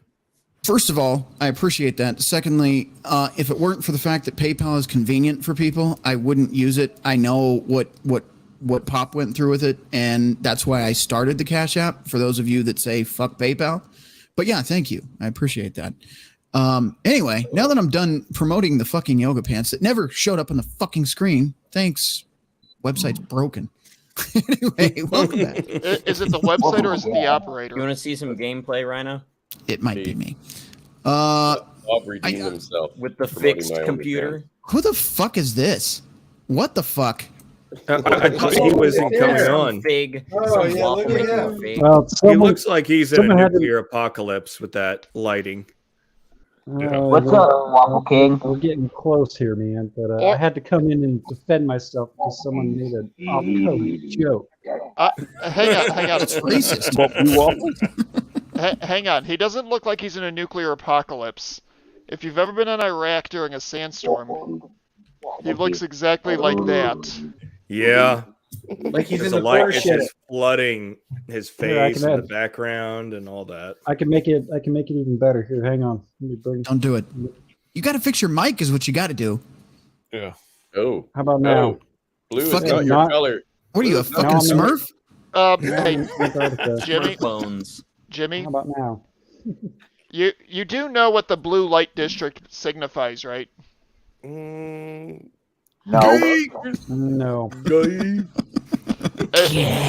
Look up Amsterdam blue light district. If we weren't is it- banned before, we're rapidly approaching it. I'm guessing it's the opposite of the red light district, huh? Pretty much. This shit. Some of you might Don't worry, recognize it. Rhino. Let me know if I need to send a lightning strike on their head if they is ban this me. old school Medal of Honor? Will do. Huh? I don't know what the hell he's playing here. It's based off an old game that used to be only in 2D. God damn, that that's had loud, 3D. Jackal. Jesus. Great work, Blasco. The door's coming up. But it's based off of a game We that can't has fucking 3D hear in it. anything except your My game. ears.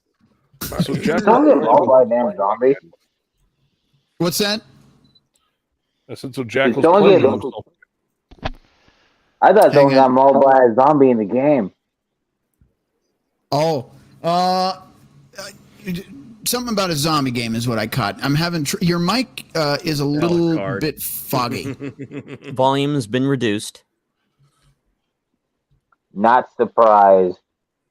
Also, gents, I got something to show you guys. And by the way, who knows about blades? Check this beauty out. Oh, ooh, Amazon. Whoa. He wants. That's nice. He wants to compare wood now. I see what he's up to. I was going to say, is see. that wood or is that bone? How did you know I that was might on be some homo Chatterbait? suspicion points. Very funny, gents. Got to show off my Viking axe. That's nice. No, he just wants to compare wood. I know exactly what he's up to, and that's fine. I get it. Two can play at that game. Sorry. Sorry, I don't roll I that can get it way. on screen here. Oh, yeah. Nice. This goes Yes, on sir. and on. I was about to say, how long is it? It keeps Goes going and on going. and on and on. That's what she Has said. this turned into I an think my axe wood meet is in just a pink bit string? longer than yours, sir.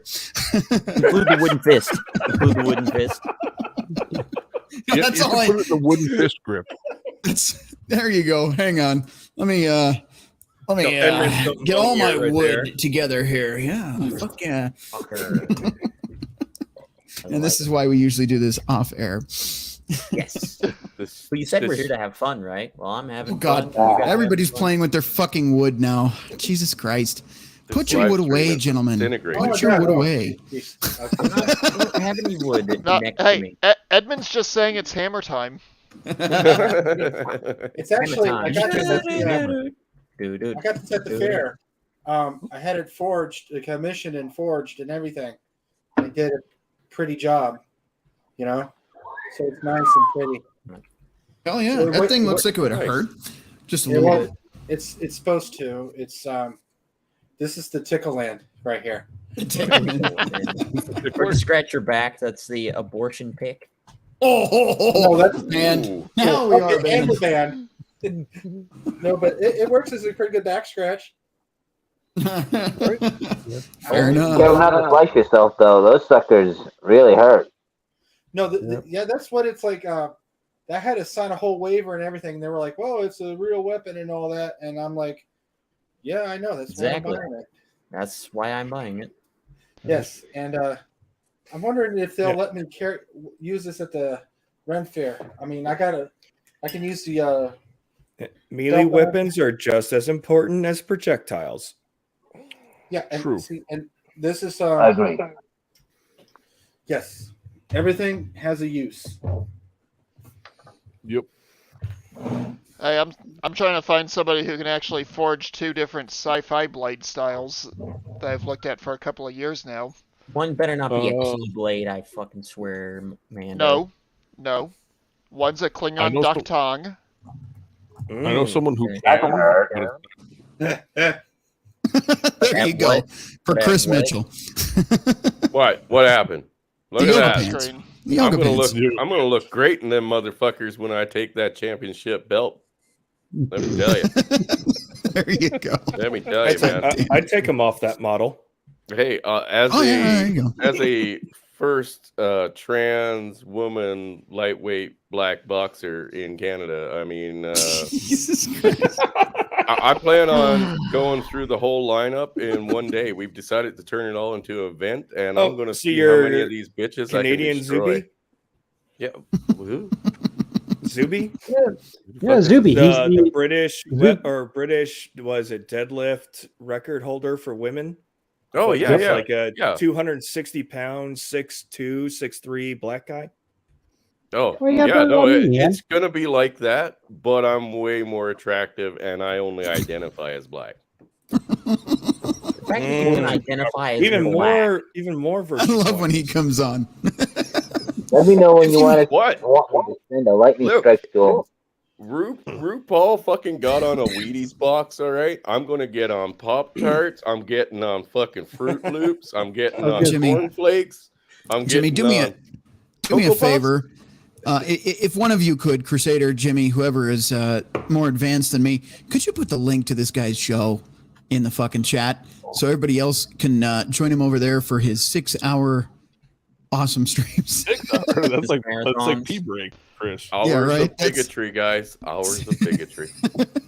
Okay. Yes, Polska gave us 10 plus homo points. Oh, well, I better do that while you're full screen there. That ain't for me. I All of us. I am Hey, a stunning and brave black I'm woman, shipping okay? Germans right now. Don't. There you go. I know, shit, man. I ain't ready to use it. You see that link down there? Go subscribe to Chris Mitchell. And we'll get the only hands up soon, guys. You could be on there. Yeah, Hey, there you go. Jackal, I do have a quick question for you. Oh, I'm already subscribed. What the hell? Did you take a look at your private messages in Gilded? I did not. I didn't see anything pop I dropped about 9 photos in there of some things that you'd asked for previously that I forgot to get to you. Gay midget porn, man. Uh-oh. No. Midget donkey show. It is something he legitimately asked for. Yep. Yeah. That unfortunately, my brain pulled a rhino, and I completely farted on it. Fair enough. Well, at least you didn't pull a Joe Biden and your brain completely shit its pants. No, I don't want to break Rhino's brain by mentioning how somebody could shart their brains out again. No, I'm good. Thanks. Wait, one of these involves spiced No, rum? please, no. I've seen too many of that. No thanks. One of Would you send them? Lonely Grands or something like that? So Jackal, does that fit the request that you put in? These are recipes that I can get done. Nope. My only question is, why are there brown stains on some pages? Those aren't brown stains. That's actually the way the paper is. Okay, whatever you two are talking about. Sure, I'll believe you. I think it's worse. I will say this, But though, thank gentlemen. you. I will use these. The another reason why I came on here, other than to defend myself from that very off-color joke about me being able to handle many men at the same time, that is impossible. I will say this, since we are still live and is still in the chat, I believe. Yes, he is. Thanks to his other very generous donation, I believe I can cover the cost of being in Poverty Yard, so I will be able to upgrade to that. So winning. What? Yeah. So Nice. thanks to Bob. Thank you, man. Big shout out to gonna- you, even though you're so kind of you're an gonna- asshole. But You'll finally so, be yeah. able to evolve Yeah. from Poverty Yard to Trash Yeah, Yard. that's why I was saying I won't Yeah. be able to join in, even though I'm joining in. So I am going to wake up early, go out, get a new microphone, because apparently this one, Rhino says, it sounds like I have Those OnlyFans. a rooster in my mouth. I got to get with Blake to A big cock. That's Yeah, what I big- said. Yeah. big Underwater. cat in Actually, you sound like you've got a big cock in your mouth while you're underwater, doing Why do some you think- stunning and Why do brave you- sports. Why do you think I choose this lighting, man? Because I'm In a bathroom stall. Yeah. But no, yeah, You're taking and doing some strokes. I get it. If the captain out of and this. we already know I'm pretty good at doing strokes. Billy Von Baum has the video footage for that.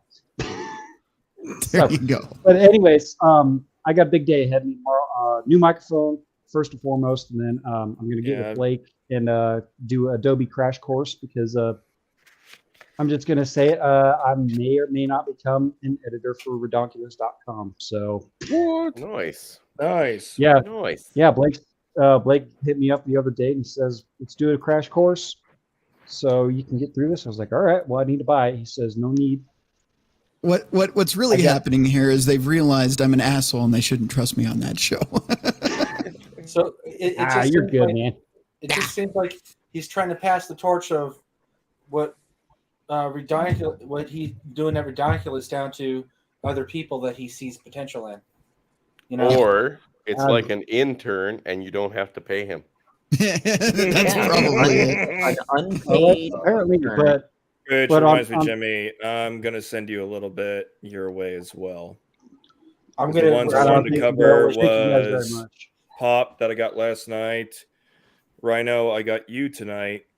And Thank you, sir. Jimmy, when I figure out how to set up a fucking Cash App account because it's being a fucking asshole, I'll Nice. send you some love that way too. Right on. Thank you guys very much. And it'll actually go more than like first and foremost plan was to upgrade and get out of poverty yard, as our lovely host would call it. But again, new microphone, Adobe breakthrough and whatnot, do all that. And of course, I still got to do my taxes and whatnot. Yeah. It's called gross pay. Oh, what is it? Is it April 30th or March 30th? 31st. 15th. 15th Oh, okay. apparently is the last day. But then I got to go through and watch my streams and pull snippets for videos for next week because I'm running out of the ones that Billy Von Baum actually cut and sent to me as well. So another big shout out, Billy Von Baum. Really got my foot set up or started into putting videos up and whatnot and not doing. Did you mute him or did he mute himself? He's not muted. Did he just drop? No, we're here. I think he I can dropped. hear everybody. Alucard dropped. Lost someone. Yeah, Alucard dropped. Alucard just dropped off. Yep. Oh shit. So, but on top of all the stuff that I got to do tomorrow, and of course I got a stream to go to plan on doing. So, meme stream is what's going to be on the docket. So, send me your memes. Let's have a laugh because we had way too much serious shit go on, and this week, and I think we need a palate cleanser. So, may what or may he's not. saying, what he's really trying to say is, I've been a huge Debbie fucking Downer all week, and he wants to actually have fun instead of talking about domestic terrorism and the collapse of the world as we know it.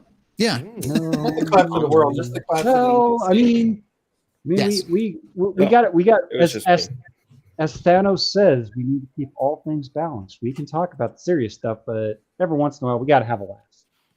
So, yeah. So that's on the docket. I actually was going to plan on talking about a few infrastructure videos and whatnot, and all the other stuff that has gone on that people aren't talking about very much. Oh, So- are you talking about a certain long steel thing that derailed over in North Dakota? Not just one, but there was another one somewhere else, and there was also a barge that broke loose, and let's just say some Three? Three, yeah. Three broke loose, and one was carrying a lot of very bad stuff that sank into the Missouri River. Yeah, a lot of stuff that Oh, my no, job would that's be not needed good. for. No, that is not good. Yeah, Yeah, fun winning. Yeah. So, It's and as I was driving home from my dad's barbecue that I went to earlier, that's why I was late. I got to thinking, I was like, you know what? Wednesday was pretty heavy. We had a lot of stuff. We got a lot of stuff going on in this world right now. Normally, Jimmy, did you say your dad's barbecue? That's a good cover for you were at the Cougar Slayer Academy, weren't you? Yeah. Taking courses. Learning to become a master cougar slayer. No comment. No comment. Tell us more, Jimmy. Tell us more. I plead the fifth. Hey, Was your guys, name Maple?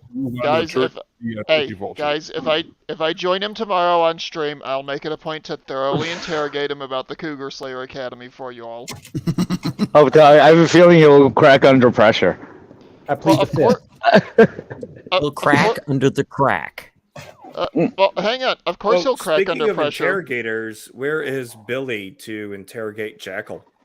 I think we interrogated Jackal into almost depression, so I think we're good for a while. Jacko, glad you got your computer set and running. Guys, I know Rhino hasn't brought up the comment yet, but I'm going to throw a big dono out to Pop and Blake for us to get dog tags as wrenches, because we're part of the Pop army too. Hell yeah. It's probably going to have to be a different designation because you've got those that have got the dog tags because they're live. No, on ours there's going to be wrenches. That would be really a wrench in their name. Yeah, you'll have a wrench after it, or a wrench on the back of it, or a double wrench, whatever kind of wrench you are. I know. The thing is, we need to get Pop motivated to do that. So he's already got the dog tags and he's got the machine. He just hasn't done it yet. How's he supposed to stamp or etch wrench in? Aren't they only for letters? There are a few stencils on those devices. I've just worked use a with them Y before. and turn it sideways, and well, actually, it'll work. There's a company that I know of that would actually. I try to put them in contact with Pop about actually doing all the dog tag stamping and sending out and shipping and everything else for him. Mm-hmm. All we would have to do is just basically I sent all the info to Pop. They would do everything for him. They would ship and send everything out. Jimmy, you know them. What is it? Two Monkey Trading? What Lucky Shot? All right, boys, I got to jump back into the ministry here, and there's music, so can't have that. But wait, there's more. Okay. I'm also going to have to duck out because I actually have to take my car into the shop tomorrow to try to get something fixed. All right. Holy shit! I'm not the only one. Good luck, Mando. Tranny issue. Yeah, transmissions are a big issue with these because if you don't take care of your transmissions, they tend to mess up. Oh no, I could say something now. I'm not going to. Well, we're still on YouTube, man. Still on YouTube. They tend to be expensive. I'm aware. Yeah. My vehicle issue is the coolant system. The reservoir's got at least 2 pinprick leaks in it. Oh, geez, that sucks. And add to that the cap broke inside the thing, so I can't add coolant now. Sweet. So you broke the tip in there? I'm not even going to try to figure it out because the last time I opened it up, the thing literally exploded in my hand. So you're taking it to a mechanic? Yes. Because he took a hot you know what they're going to say? You're going to get there, and again, you're going to hear. But wait, there's more. Yep. Yeah, I fully expect that, especially since it's a Ford dealership I'm going to be taking it to. Yeah. Oh, jeez. I love that one. Oh, have fun. Hey, that's Yeah, gonna be $1,000. That's gonna be $1,000. Well, it damn well better not be. You take your car to a mechanic. Just for an oil change. And they say, "Oh, well, we saw this." That's when you just do the meme. Just. Well, yes. I'm just gonna be going in there and telling them straight up, look, here's what needs to be done. Here's what I want done. If you see something else that's going to be a major issue, bring it to my attention. But I want this fixed before you touch anything else. That's what she Indeed. Yeah, But you guys all have a good evening. Take care, man. Jimmy, I'll try to be on with you tomorrow, but I can't make any promises right now. Yep, no problem.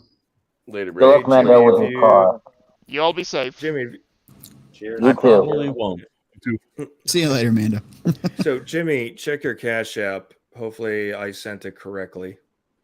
$400,000. Jesus, that was way too generous. Oh, I know, right? That would have been nice. You remember that new quad you were gonna buy me?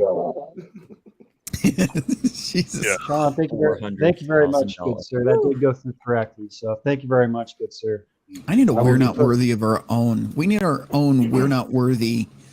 Billy, if you're still watching somewhere out there in space, yeah, like not Wayne's World. Just I'll something talk to unique. Billy about one for you, like with Golden Girls or something. Yeah. Oh, Nate, we're past Nate, this. I paid him substantially And by that I mean I'm poor, so I gave him what I could, so he'd stop doing it. Nate, You're check paying the, protection money. check the, exactly. It's check a the meme gang. page on You get Rhino's clowned on if Reddit. you fail to make payments. Check the, All right, I'm looking right now, Jimmy. check the meme side. You too, Rhino. Oh no. Let's see. Oh Look no. again. Check, yep, and gilded. You stupid son of a bitch. I'm not looking. I'm not looking. I'm just gonna play games. I'm gonna play God, my you're games. stupid. Oh dear God. Jimmy, that is golden. If you would like, let me just do this whole fucking thing that I do. If you would like, regretfully, most of you, I've made a mistake adding you, but if you'd like to join Gilded, Jimmy, how do I normally do this? I don't even fucking remember. How do we do this? So you go to Gilded where you just open it up and you. Yeah, but gives I you the can't main- just like post the link publicly because that would defeat the purpose. So how do I Have tell them email to? you. Oh yes, email me at Jesus Christ, it's late. Email me at redpillrhino.com and let me know if you would like to join. Shut up. Let me know if you'd like to join the Gilded chat, in which you too can see grandma in booty shorts, because that's what we came here to see. Oh no. Yeah. So when you I don't know if I'm confused or aroused. I'll At be least honest it's with you, only but that's one besides the point. and not 10. Yeah. So when you open up the app and you have all your main channels over here, you click the applications tab at the very top under the sections, and then you look over to the right hand side, and that'll give you the link. Oh my gosh. Copy and All right. Gosh. Are you ogling the grandma? What the I mean, hell? I think what's going on there is it's like a 20-year-old body with a grandma's face. I think. I don't believe it. I think Grandma is just keeping up with her squats. I guess all Yeah, the that's what it squats. looks like. Fucking Hey, Jesus Nate, Christ! do you think it's about time that I throw up that picture that I sent No. to you? Jackal, you should send that to Rhino privately because I know he will enjoy that.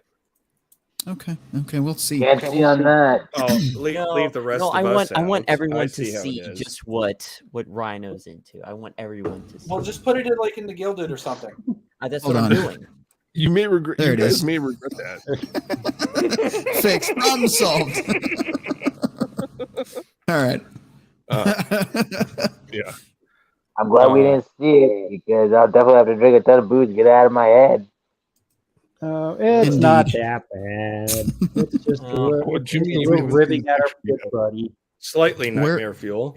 Where did you send this thing? Do I even want to know? I don't see it. Oh, there. Oh my no, God. I heard it. Where's it at? In Gilded. In Daily Memes. Which one? Like Rhino's side? Yeah, Rhino's Daily Meme. memes. Holy shit! That's not okay. That's Oh, that's not okay. abuse. Oh, what the fuck? I was Jackal. planning on sleeping tonight. Where do you find these fucking things? You fucking degenerate. Jesus Christ. You take It's things the too internet. far, If man. there's degeneracy, there's pictures. Yeah, Where do you There's- you take think things too far, though. R34 came from? Rule 34 of the internet. If it That's exists, just. there's porn of it. Ugh. Ugh. Yeah. That's, is that after? Is that can one after of you- embalming? Yes, that was after the embalming. Can one of you show up to my house and shoot Fuck. me, please? That is gilf porn extreme. Oh, Yeah, just no, one of you no, show up to I'm- my house and shoot me. thank you. If you'd like to join Gilded, hotmail.com, just let me know that you would like your eyes bleached unintentionally by what is shared over there. Good times. Okay. On that And you note, may we did the extra hour of the after party live. There will be an after party not live because I'm just masochistic, but we're going to close the show out live. These guys can keep fucking around if they want to in the after party. You two can join. I will post a link again if I can find it. That? Yeah. There we go. There we go. And then I will post it up in all of the different streams here. Polska's even seeing that. Jesus Christ. Hey, gents. It's bad. I asked if some people at work how they know basic skills. Besides me, only one raised their hand. Are you fucking serious? Shocking. Actually, you know what? I'm not surprised. I'm not surprised. What do you mean? What kind of skills? Basic skills? Yeah, like, hunting, fishing, growing your own food, skinning, butchering. Yeah, I gotta learn to Those- do that. I'm gonna see if they can't let me try to, even though it'd be expensive in a bit for me. I'm gonna try to go deer hunting again this year. Polska did. And Unfortunately, he did. Gentlemen, the way I've been saying it for many, many moons now is if you try now, right? Let's say if it's just putting in a small, simple herb garden, whatever the case may be. If you try now and fail, you can always go out and buy what you need. When you can't go out and buy what you need, it is too fucking late to start. Yep. Comprende? On that note, I'm going to put you guys backstage for a minute, close out the show, and I'll see you on the other side if you're still here. Just doing the outro shit, and then we'll be back after party. But let me take you guys off temporarily and close this out. Okay, thank you all for tuning in tonight. For those of you that stuck around for the after party, you got a taste of what our after parties are like. So if you'd like to shoot the shit with us after the shows, keep in mind we do offer that usually about an hour or so after. Tonight is special that we're probably going to do another hour after that. Maybe, I don't know. Maybe this was it. I have no idea. But for those of you that watched all the way through, thank you so much. I do appreciate your support. It does mean a lot. For those of you that donate to this channel and to any of the channels of the guys that come on these shows, thank you. Because your support goes a long way. Like I said, if at the very least it helps Jimmy get his show up and running, it keeps lights on, it helps us get better equipment, better upgrades on streaming apps. So it is much appreciated. Thank you all for being here tonight. Hopefully, again, you enjoyed the show and we gave you plenty of good information to think about. And we didn't blackpill you because I don't want to blackpill you here. Things always get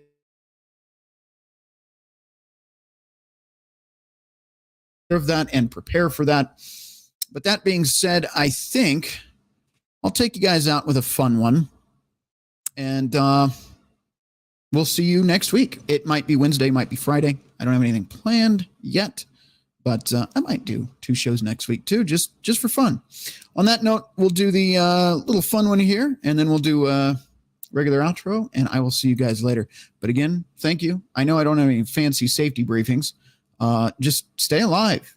Take care of your family, your friends, yourself. Firstly, yourself. There's an old saying, if you can't take care of yourself, you can't take care of anyone. So make sure you've got your shit together. All right? That's it. That's my safety briefing. Thank you again for watching, and I will see you next time. I learned a lot. And I learned that, I learned a lot. Anyway, Bo is associated here. Anyway, the point I want to make is, I learned so much. I learned black, white, all colors, all backgrounds, but I mean, come on, man. Men, women, gay, straight, everyone deserves a shot, you know. Come on, man. You know the thing. You know what I mean? You know the thing. You know what I mean? Come on, man. What I have to do is I have to continue talking about the things. Come on, man. I came down here because I remember the first bumper sticker I saw. I learned that I got hairy legs that turned blonde in the sun. And the kids used to come up and reach in the pool and rub my leg down so it was straight and then watch the hair come back up again. And I learned about kids jumping on my lap, not kids jumping on my lap. Oh, I'm in trouble. What are we nuts? Dead. You know, come on, man. Give me a little break here. Get a life. Taking cocaine or not? What do you think? Huh? Come on, man. Black, white, all colors, all backgrounds, but I mean, come on, man. Men, women, gay, straight, everyone deserves a shot, you know. Come on, man. You know the thing. You know what I mean? You know the thing. You know what I mean? Come on, man. You have a problem figuring out whether you're from me or Trump, and you ain't black. Come on, man. The Corn Pop was a bad dude, and he ran a bunch of bad boys. I can hardly wait to meet with that guy who is the stable genius. Come on, man. I am very willing to let the public judge my physical and mental my physical as well as my mental fitness. Come on, man. Poor kids are just as bright and just as talented as white kids, wealthy kids. Come on, man. I mean, come on. Take a look at the record. I know a lot of weed smokers. Come on, man. Black, white, all colors, all backgrounds. But I mean, come on, man. Men, women, gay, straight, everyone deserves a shot. You know, come on, man. You know the thing. You know what I mean? You know the thing. You know what I mean?